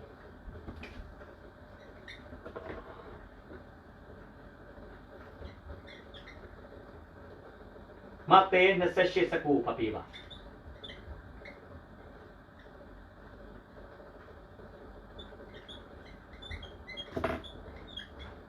မဿဲ28:19လူမျိုးတကာတို့ကိုငါတပည့်ဖြစ်စီတဲ့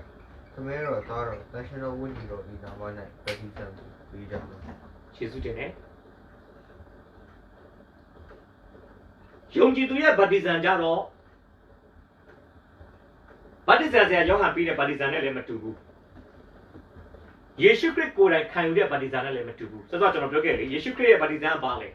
ငါရဲ့အသေးခံခြင်းနှုတ်နံခြင်းထမြောက်ခြင်းအဖြစ်ကောင်းကင်တကားငါရဲ့အသေးခံခြင်းနှုတ်နံခြင်းထမြောက်ခြင်းကသာလေကောင်းကင်တကားကိုဖွင့်ပေးနိုင်တယ်ယုံကြည်သူတွေရဲ့ဗတ္တိဇံကဘာကိုပြောချင်လဲခရစ်တော်ရဲ့အသေးခံခြင်းနှုတ်နံခြင်းထမြောက်ခြင်းအဖြစ်ဖွင့်လှစ်ထားတဲ့ကောင်းကင်ကိုကျွန်တော်ကျမသည်လေလက်ဝါးကတိုင်း၌ခရစ်တော်နဲ့တူအသေးခံခြင်းနှုတ်နံခြင်းထမြောက်ခြင်းအဖြစ်ဝင်ရောက်ခွင့်ရထားပြီးပါပြီဆိုတာကိုသက်သေထူတဲ့အနေနဲ့ကျွန်တော်တို့ကဗတ္တိဇံမင်္ဂလာခံတာဖြစ်တယ်ဖက်ရှင်နာမှာတာရေးပုံကြည့်ပါစေဒါတော့ခရိယန်တယောက်ရဲ့ယုံကြည်သူတယောက်ရဲ့ဗတ္တိဇံမင်္ဂလာဆိုတာမိမိရဲ့အတွင်းယုံကြည်ချက်ကိုရေ၌ဗတ္တိဇံမင်္ဂလာခံခြင်းအဖြစ်သက်သေထူတာဖြစ်တယ်အတွင်းယုံကြည်ချက်ကိုအပြင်မှာပြသတာတချို့ဓမ္မဝင်ဆောင်တွေကဘယ်လိုခေါ်လဲခရစ်တော်ကယ်တင်မန်ရှင်အနေနဲ့ဝင်ခံတယ်ဆိုတာလေနှုတ်သက်သေတဲ့ရေ၌နှစ်ချင်းမင်္ဂလာခံတယ်ဆိုတာရုပ်သက်သေဒါကြောင့်အပေါလုသည်ယောဟန်ရဲ့ဗတ္တိဇံပဲသိတယ်ခုနကကျွန်တော်ပြောတယ်ခရစ်တော်ရဲ့ဗတ္တိဇံသူမသိဘူးယုံကြည်သူရဲ့ဗတ္တိဇံသူသိမှာမဟုတ်ဘူးသူသိတာပါလေယောဟန်ရဲ့ဗတ္တိဇံနောင်တနဲ့ဆိုင်တဲ့ဗတ္တိဇံပဲသိတယ်လူကတော့ဖျားဘက်မှာစိတ်အားကြီးတယ်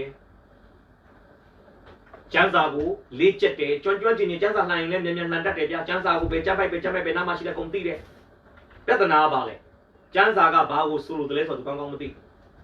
အဲကြောင့်ဘာလောက်လာလဲဆိုရင်ကျွန်တော်ကြည့်ရကျွန်တော်ရဲ့ဒုတိယစာရွက်ကိုဖော်ပြပေးချင်တယ်နော်ဒီနေ့ကိုကြည့်ရတမန်တော်18 26ကနေ28ဖတ်ပေးပါတမန်တော်18 26ကနေ28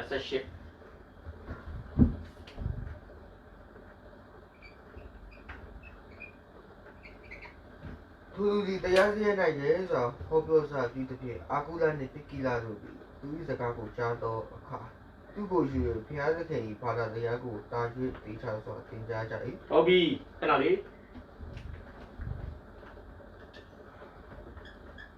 ဖျားသခင်၏ဘာသာတရားကို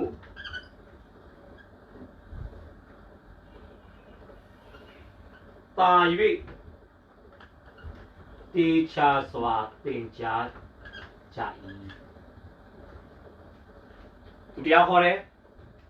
သူတရားဟောချက်တွေကနားထောင်လို့ရမ်းကောင်းတယ်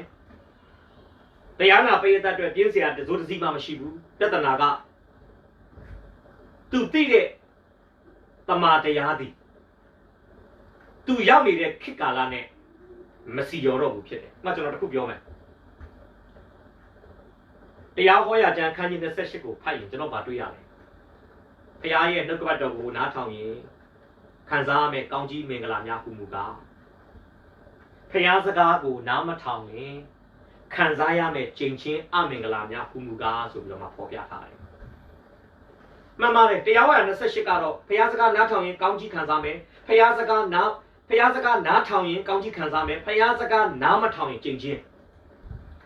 တရားဟောရာ28ကပြောတာမှန်တယ်။ဒါပေမဲ့တရားဟောရာ28ကပြောနေတဲ့အချိန်ကာလကပြည့်ညတ်တော်ခေတ်အခုအသင်းတော်ခေတ်မှာတော့တရားဟောရာ28ကြီးကိုကင်ပြီးတော့မှတချို့ Sunday School မှာကလေးတွေကိုသင်တာတွေကျွန်တော်ကြားဘူးတယ်ကျွန်တော်အသင်းတော်အသုံးထုံးတဲ့ CSC ပေါ့ဟုတ်လေဘုရားစကားကိုနားမထောင်ရင်ကျင်ချင်းခံရတဲ့နေကြီးလိုဖြစ်နေမယ်စသည်ဖြင့်အဲ့တချင်းတွေရှိတယ်ကလေးတွေကလည်းဆိုတာပဲတက်တက်ကြွကြွဆရာမတွေလည်းတက်တက်ကြွကြွသင်ပေးတချို့နေရာတွေမှာကလေးတွေလည်းလိုက်ဆိုနောက်ကြီးရရင်အကျမ်းစာနဲ့မကိုက်ဘူးဘုရားစကားနားမထောင်ရင်စားမြေလိုဖြစ်မယ်လို့ဘုရားစကားနားထောင်ရင်မျက်နှာမှာပေါက်တဲ့တစ်ပင်အဲ့ဒါကဓမ္မဟောင်းတက်တော့မှန်တယ်အသင်းတော်ဖြစ်မှာတော့အဲ့ဒါမဟုတ်တော့ဓမ္မဟောင်းမှာတော့ နားထောင်ရင်ကောင်းကြီးနားမထောင်ရင်ကျင့်ချင်းအသင်းတော်ခေတ်ဓမ္မသစ်မှာတော့နားမထောင်မီကပင်ကောင်းကြီးရပြီးသား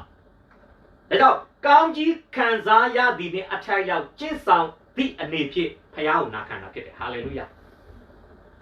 နာခံတာတော့တူပေမဲ့မတူတော့ဘူးအခုကကောင်းကြီးခံစားရတဲ့အတွက်ဖခင်ကိုကျေးဇူးတင်တဲ့အနေနဲ့ကျေးဇူးတော်နဲ့အထိုက်လောက်အသက်ရှင်တဲ့ပုံစံတစ်ခုအနေနဲ့ကျွန်တော်တို့ကနာခံတာဖြစ်တယ်သူတို့ကြတော့ကောင်းကြီးရခြင်းလို့နာခံတာကောင်းကြီးရဖို့နာခံတာကျွန်တော်တို့ကတော့ကောင်းကြီးရထားပြီးပြီဖြစ်တဲ့အတွက်ထိုကောင်းကြီးပေးတဲ့ဖခင်ကိုယိုသေးလေးမြတ်တဲ့အနေနဲ့သူ့စကားကိုကျွန်တော်နားထောင်တာဖြစ်တယ်ဒါကြောင့်မိဘများအနေနဲ့သားသမီးတွေကို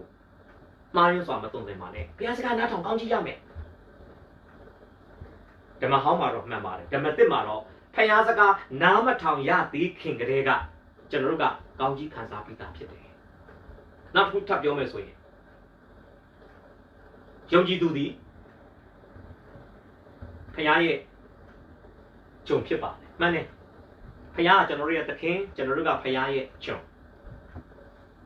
ဒါမမှန်ဘူးလားမှန်တယ်ဒါမပြည့်စုံသေးဘူးယုံကြည်သူသည်ယေရှုခရစ်ရဲ့အဆွေလည်းဟုတ်တယ်ဒါပြောမယ်ယုံကြည်သူသည်ယေရှုခရစ်ရဲ့ဂျုံဖြစ်တယ်လို့ယုံကြည်သူသည်ယေရှုခရစ်ရဲ့တငယ်ချင်းအဆွေဖြစ်တယ်ဒါလည်းမပြည့်စုံဘူးအပြည့်စုံဆုံးကပါလေယုံကြည်သူသည်ယေရှုခရစ်ရဲ့ဂျုံဖြစ်ုံသာမကအဆွေခင်မုန်းဖြစ်ုံသာမကယုံကြည်သူတိုင်းဒီယေရှုခရစ်နဲ့ညီအကိုတော်ဆက်ပါတယ်ဟာလေလုယာဒါကြောင့်ခရစ်တော်ကိုဟလာကိုခရစ်တော်ရဲ့ဂျုံနေနဲ့ပဲသိနေတာလားကိုခရစ်တော်ရဲ့တငယ်ချင်းလောက်လို့ပဲသိနေတာလားကိုခရစ်တော်နဲ့ညီအကိုတော်ဆက်တဲ့အနေနဲ့ကျွန်တော်သိနေတာလားအဆုံးလင်းဆုံးသောသိရှိနားလည်မှုကတော့ယေရှုခရစ်တော်ဟာကျွန်တော်တို့ရဲ့အကိုကြီးအကြီးဆုံးဖြစ်တယ်။ဒါကြောင့်ကားတိုင်းမှာအသေးမခံခင်အထိခရစ်တော်ကတပည့်တော်တွေကိုညီအကိုလို့တခါမှမခေါ်။ဒါပေမဲ့ရှင်ပြန်ထပ်တော့ပြီးနောက်ပိုင်းမှာအရှင်ယေရှုကတင်းကျန်းလာတဲ့မိန်းမတွေပြောတယ်ငါညီတို့ရှိရမှာသွားပါပြောပါ။အဲ့ကမှာပေတရုတို့ယောဟန်တို့ယာကုပ်တို့ကိုအရှင်ယေရှုကငါညီတို့ဆိုတဲ့စကားလုံးသုံးတယ်။ဘာကြောင့်လဲ။အချိန်ကြီးပြောင်းသွားပြီ။အချိန်ကြီးပြောင်းသွားပြီ။ဟိုအတိတ်ကာလကျွန်တော်ခဏပြောပါတယ်။ခရစ်တော်ကားတိုင်းမှာအသေးမခံအသွေးမသွန်းခင်အထိဆိုရင်ဖယားသခင်ရဲ့နှလုံးသားထဲမှာဖယားသားဖြစ်ခွင့်ရှိတာယေရှုခရစ်တော်တယောက်ပဲဖြစ်တယ်။ဒါတော့အဘယ်မီသောဓမ္မဟောင်းတန်ရှင်းသူကမှခမဲတော်ဖယားကိုအကျွန်ုပ်၏အဘလို့ဆုတောင်းတာတယောက်မှမရှိပါ။ပြောချင်တာဓမ္မဟောင်းကာလမှာဖယားသားဆိုတာယေရှုဖယားတယောက်တပါးတည်းဖြစ်တယ်။အသင်းတော်ခေတ်မှာတော့ကျေးဇူးတော်ကြောင့်ခရစ်တော်ကိုကယ်တင်ရှင်အနေနဲ့ယုံကြည်လက်ခံတဲ့သူအားလုံးဟာဖယားသခင်ကိုအဖေလို့ခေါ်ခွင့်ရတယ်လို့အားလုံးကဖယားသားဖြစ်ခွင့်ရတာဖြစ်ပါတယ်။ဖျားရှင်နာမတာကြီးပုံကြည့်ပါစေ။ကဲချီအောင်စောစောကျမ်းစာပြန်ဖတ်ပေးပါ။အိမ်ကိုခေါ်သွားပြီးတော့မှဟလာဖယားသခင်ရဲ့ဘာသာကိုတာ၍သေချာစွာသင်ကြားတယ်။ဘာလို့ဆက်ဖြစ်လဲ။26ဖတ်ထားတယ်29 28ဆက်ဖတ်ပေးပါ။သူဒီအခါရပြီတို့သွားခြင်းမှာအလိုရှိသည်ဖြစ်၍တပည့်တော်ချင်းတို့သည်သူ့ကိုလက်ခံမိအကြောင်းညီကိုတို့သည်မှားစားကိုပြီးလိုက်ကြ၏သူသည်ရောက်လာလေယေရှုတော်အားဖြင့်ယုံကြည်သောသူတို့ကိုအလုံးထောက်မှနေ၏ယေရှုသည်ခရစ်တော်ဖြစ်တော်မူကြောင်းကိုကျမ်းစာအားဖြင့်သင်ကြားစွာပြ၍သူအပေါင်းတို့ရှိမှသူရလူတို့၏စကားကိုအားကျစွာပဲဖြတ်၏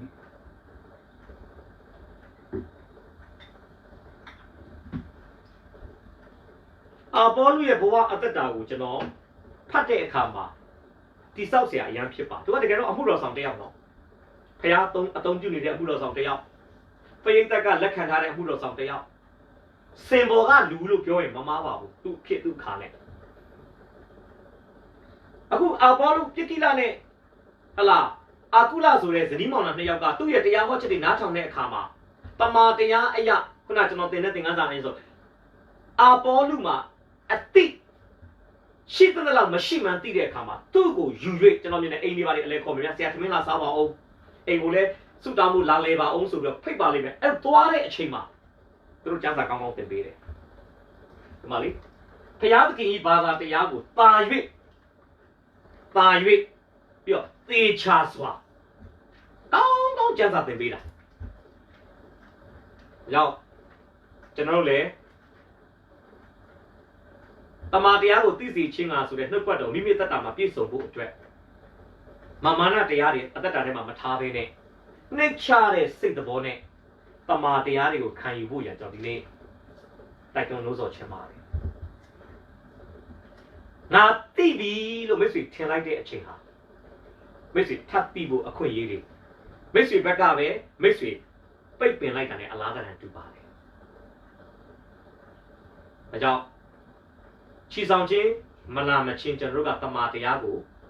ဆက်လက်ပြီးခံယူနေရမှာဖြစ်တယ်ဒါကြောင့်ဓမ္မပညာရှင်တွေကပြောတယ်တမာတရားဆိုတာပင်လယ်ပြင်ကြီးလိုပဲတဲ့ကလေးပဲဖြစ်ဖြစ်လူကြီးပဲဖြစ်ဖြစ်ဒီ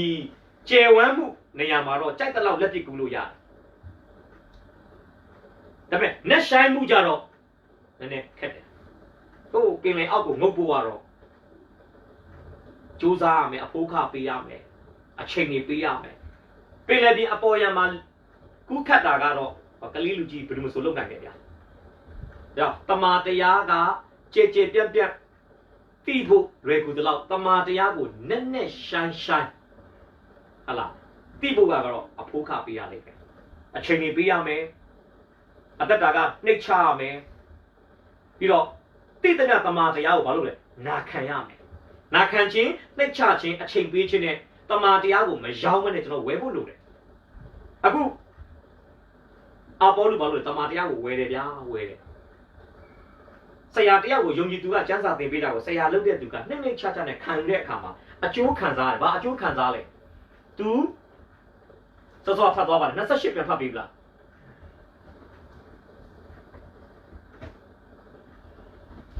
တမန်တော်28ခရစ်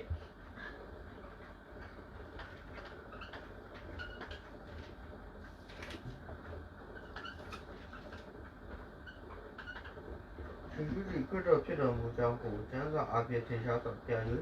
သူအပေါင်းတို့ရှိမှယူတဲ့သူတို့စကားကိုအာတိစွာပြဖြတ်သည်ဟုတ်ပြီသူသည်ယုံကြည်သောသူတို့ကိုအလွန်ထောက်မှမလို့ယေရှုကိုခရစ်တော်ဖြစ်တယ်လို့လက်မခံခြင်းနဲ့လက်မခံနိုင်တဲ့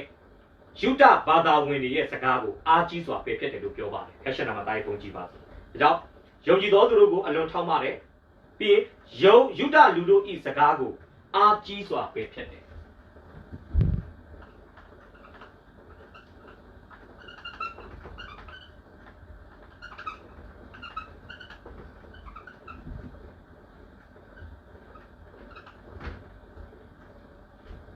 တခုကတော့ကျွန်တော်မကြာခဏပြောဘူးလို့ဒိုင်နမိုအလုပ်ပေါ့ယုံကြည်သူတွေကိုသူတိဆောက်တယ်နောက်တစ်ခုကတော့ dynamite အလုပ်မှားရွေးတဲ့ဩဝါဒတွေကိုအာပေါလုဘာလို့လဲနှုတ်ပယ်ဖြိုချဖျက်ဆီးမောက်လဲတယ်ယုံကြည်သူကိုကြတော့သူဘာလို့လဲတိဆောက်စိုက်ပျိုးတယ်ဒီလိုသူလုပ်နိုင်ရတဲ့အဓိကအချက်ကဘာဖြစ်လဲသူမှာအသိရှိလာတဲ့အတွက်ကြောင့်ဖြစ်တယ်တမာတရားသိလာတဲ့အတွက်ကြောင့်ဖြစ်တယ်ဒါကြောင့်ကျွန်တော်လည်းဒီနေ့တမာတရားသိဖို့ရန်အတွက်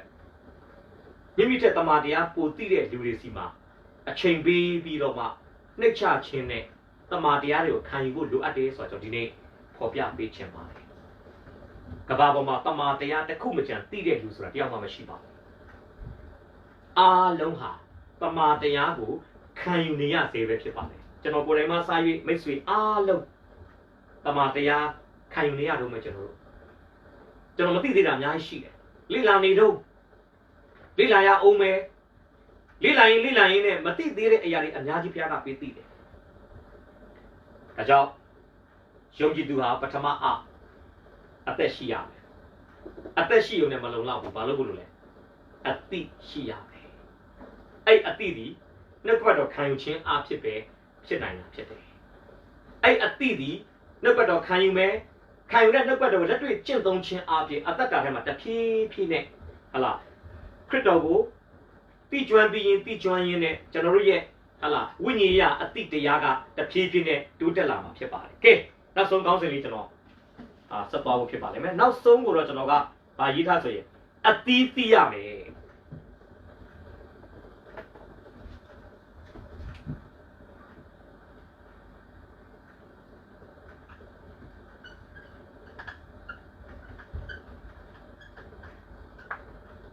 ယုံကြည်သူမှန်ရင်အသက်ရှိရမယ် ယုံကြည်သူမှန်ရင်အတိရှိရမယ်ယုံကြည်သူမှန်ရင်တတိယနဲ့နောက်ဆုံးကအတိသိရမှာဖြစ်ပါတယ်တချို့ကပြောတယ်ခရိယန်တယောက်အဓိကလိုအပ်တာသစ္စာတရားသစ္စာရှိရင်တော်ပြီအသင်းတော်မှာမတူပွားလဲကိစ္စမရှိဘူး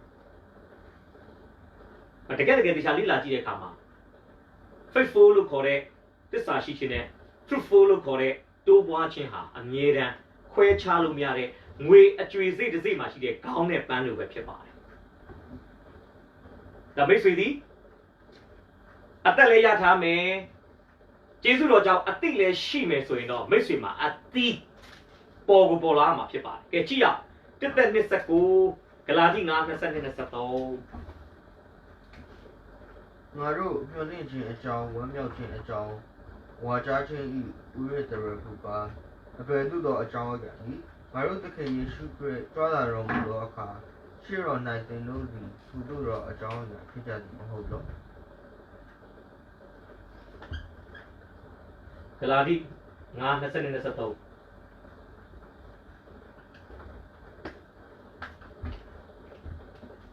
ဝိညာဉ်ပဂတိအကျိုးမူကားချစ်ခြင်းဝမ်းမြောက်ခြင်းငြိမ်သက်ခြင်းစိတ်ရှိခြင်းကျေးဇူးပြုခြင်းကောင်းမြတ်ခြင်းသစ္စာဆောက်ခြင်းမြင့်မြတ်တိမ်မွေ့ခြင်းကာမဂုဏ်ထုတ်ပြီးခြင်းဖြစ်သည်ထို့သို့သောအကျင့်ကိုအပေသူမျှမမြတ်တာယေရှုတင်တယ်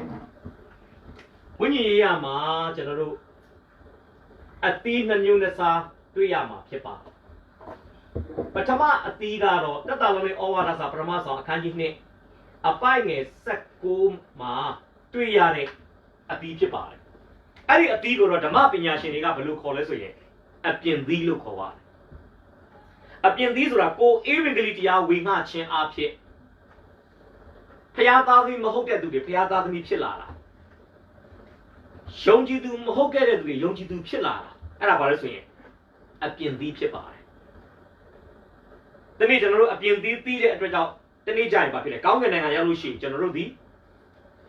ဝမ်းမြောက်ခြင်းတရဖူကိုကျွန်တော်တို့စောင့်ခွင့်ရမှာဖြစ်ပါတယ်ဒါကြောင့်မိမိအသက်တာလည်းမိမိပြန်လဲဆန်းစစ်ပါငါတို့အပြင်သီးသီးလားကိုအားဖြင့်အသင်းတော်မှာလူသစ်တွေဘယ်နှယောက်ခေါ်လာနိုင်လဲကိုအားဖြင့်ကိုအိမ်မှာလုပ်တဲ့မိတ္တာရမှာလူသစ်တွေဘယ်နှယောက်ကိုခေါ်လာနိုင်လဲကိုရဲ့ဟလာဧဝံဂေလိဘက်မှာစိတ်အားဖြတ်တန်ခြင်းအားဖြင့်ကိုယ်တိုင်ဧဝံဂေလိတရားကိုပြပြစွာမပြောနိုင်ပေမဲ့ပြပြစွာပြောနိုင်တဲ့လူနဲ့ဟလာလူတစ်တွေကိုဘယ်နဲ့ချိန်ဘယ်နှခါမိတ်ဆက်ပေးတယ်အဲ့ဒါတွေကအပြင်သီးသီးတဲ့အပြင်သီးသီးဖို့ရန်လှုပ်ဆောင်နေတဲ့ဖြစ်စဉ်တွေဖြစ်ပါတယ်နောက်အတိကတော့ဘာလဲဆိုအတွင်သီးတော့ဂလာတိ9 22 23မှာဖတ်သွားတယ်ဝိညာဉ်ပဂတိအကျိုးဟူမူကားဝိညာဉ်အသီးကိုလုံးမဟုတ်ဘူးနော်အင်္ဂလိပ်မှာတော့ဘာပြောလဲ The fruit of Holy Spirit is တာရှင်သောဝိညာဉ်တော်ဤအသီးဟူမူကားလို့ပဲပြောတယ်နော်အသီးများဟူမူကားလို့မပြောဘူးလိမ္မော်သီးလို့ပြောဗျာတလုံးတည်းအမွာတွေအများကြီးဝိညာဉ်အသီးကလည်းတလုံးတည်းပဲဒါပေမဲ့အမွာ9မွာပါတယ်ဘာတွေလဲချစ်ချင်းဝမ်းမြောက်ခြင်းငြိမ်သက်ခြင်းစိတ်ရှည်ခြင်းကျေးဇူးပြုခြင်းကောင်းမြတ်ခြင်းသစ္စာဆောက်ခြင်းနုညံ့သိမ်မွေ့ခြင်းကာမဂုဏ်ချုပ်တည်ခြင်းအဲ့တော့ခရိယန်တယောက်ဟာအပြင်သီးလဲသီးဖို့လိုတယ်လို့အတွင်းသီးလဲသီးဖို့လိုပါပဲဒါပေမဲ့အသီးသီးချင်းကချက်ချင်းမဖြစ်နိုင်ဘာလို့လဲအသီးသီးချင်းရဲ့အရှိမ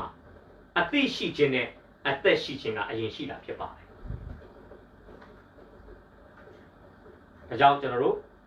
နှုတ်ကတော့ကျွန်တော်အားလုံးခြုံငုံပြီးပြန်ပြောမယ်ဆိုရင်ခရိယန်တက်တာရဲ့ပထမဆုံးခြေလှမ်းကတော့အသက်ရှိခြင်းဖြစ်ပါတယ်ဒုတိယကတော့အသိရှိခြင်းဖြစ်ပါတယ်တတိယကတော့အသီးသီးခြင်းဖြစ်ပါတယ်အသက်ရဖို့ကတော့တစ်ချိန်ပဲလိုတယ်ဗျဧဝံဂေလိတရားလက်ခံလိုက်တာနဲ့ခရစ်တော်ကယ်တင်ရှင်နဲ့လက်ခံလိုက်တာနဲ့ချက်ချင်းအသက်ရပြီဒါပေမဲ့အသိရှိဖို့ကတော့တဘောစာဖြစ်တယ်ချီဆောင်ခြင်းမလာမချင်းကျွန်တော်တို့ကနှုတ်ကတော်ခံယူပြီးတော့မှဘောက်ဖက်လေးတစ်ကောင်ကလက်ပြဖြစ်တယ်လို့ပဲဒီကျွန်တော်တို့ယေရှုခရစ်တော်ကိုသိကျွမ်းခြင်းဆိုတာက မပြီးဆုံးနိုင်တဲ့ခရီးရှည်တစ်ခုလိုပဲဗျဘယ်ချိန်မှပြီးမယ်ချီဆောင်ချင်းလာပြီးကျွန်တော်တို့သားတော်ရဲ့ပုံတရံနဲ့တရားမှတရားတူတဲ့အချိန်ကြမှာပဲဒီတိကျွမ်းချင်းခရီးစဉ်ကြီးကပြီးဆုံးသွားမှာဖြစ်တယ်အဲကြောင့်ကျွန်တော်တို့ကအတိရှိရမယ်နောက်ဆုံးအတိသိရမယ်ကောင်းကင်နိုင်ငံရောက်ရင်အတိသိစရာမလိုတော့ပါအတိသိချင်းဆိုတာဒီကဘာမြေကြီးပေါ်မှာရှိစဉ်ကာလပဲဖြစ်ပါတယ်အဲကြောင့်ဘုရားခင်သိစေခြင်းနဲ့အပြင်သီးအတွင်းသီးအပြင်သီးတွေကိုတန်ရှင်းသောဝိညာဉ်တော်ဘုရားရဲ့စိတ်ဆောင်မှုဝိညာဉ်တော်ဘုရားရဲ့ဟလာပြည့်ဝမှုအားဖြင့်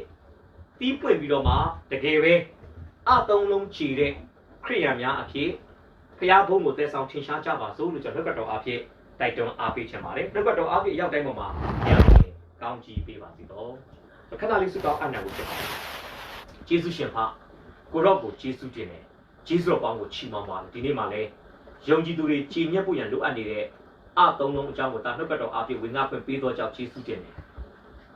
ထာဝရသက်ကိုရရှိစေခြင်းအားဖြင့်သားတို့ဒီအသက်ရှိခဲ့ကြပါတယ်။ကြောင်းလဲတဲ့နေ့ကနေစပြီးတော့မှတမန်တရားကိုကိုရရှင်ဖျားဘုရားသခင်ခရစ်တော်ရဲ့ကိုယ်ခန္ဓာရဲ့အစိတ်ပိုင်းတစ်ခုဖြစ်တဲ့ဒေသန္တရအသင်းတော်မှာပါဝင်တက်ရောက်ခြင်းအားဖြင့်သားတို့ဒီအတိရှိတော်သူများဖြစ်ဖို့ရန်အတွက်နေ့စဉ်သားတို့ဒီကိုရှင်ဖျားပြင်ဆင်လက်ရှိပါတယ်။ဒါပြင်ကိုရှင်ဖျားအတိတိဖို့ရန်အတွက်လည်းကိုရောဖျားစိတ်စော်တကယ်တော့သားတို့ဒီပျောက်ဆုံးသူဖန်တဲ့လုပ်ငန်းထဲမှာအပြင်သီးဖို့ရန်ပါဝင်တကယ်တော့အတွင်းသီးဖို့ရန်အတွက်လည်းတန်ရှင်းသောဝိညာဉ်တော်ရဲ့အလေးအလာတွေထဲမှာဝိညာဉ်တော်ရဲ့ထိန်းချုပ်မှုဝိညာဉ်တော်ရဲ့ပြုဝမှုထဲမှာသားတို့ဒီသွားလာခြင်းနဲ့ချင်းအားဖြင့်ဘုရားသခင်သီးဆိုလိုတဲ့ဝိညာဉ်ရေးရာအရသာ၉မျိုးကိုလိုအပ်တဲ့အချိန်မှာလိုအပ်တဲ့ပုံစံအတိုင်းဘုရားသခင်ဒီသီးစီလည်းရှိသောကြောင့်လည်းကျွန်တော်ကိုချီးမွမ်းပါတယ်။လက်တော်မှာတမန်ကျမ်းစာလေ့လာခြင်းအားဖြင့်အတူတူကနှုတ်ကတော်ခံယူရတဲ့အမှုရာတွေအတွက်ကိုရောပြပြုတဲ့ကျေးဇူးဟာကြီးမားကြောင်းဝေခံလက်ရှင်ရှုဘုရားရဲ့တော်နာမနဲ့ချီးမွမ်းတဲ့အချိန်တိုင်းကိုလက်တော်၌စက္ကန့်အနှံပါတယ်အဖထာဝရဘက်ဆက်တော်ဖျားရှင်အာမင်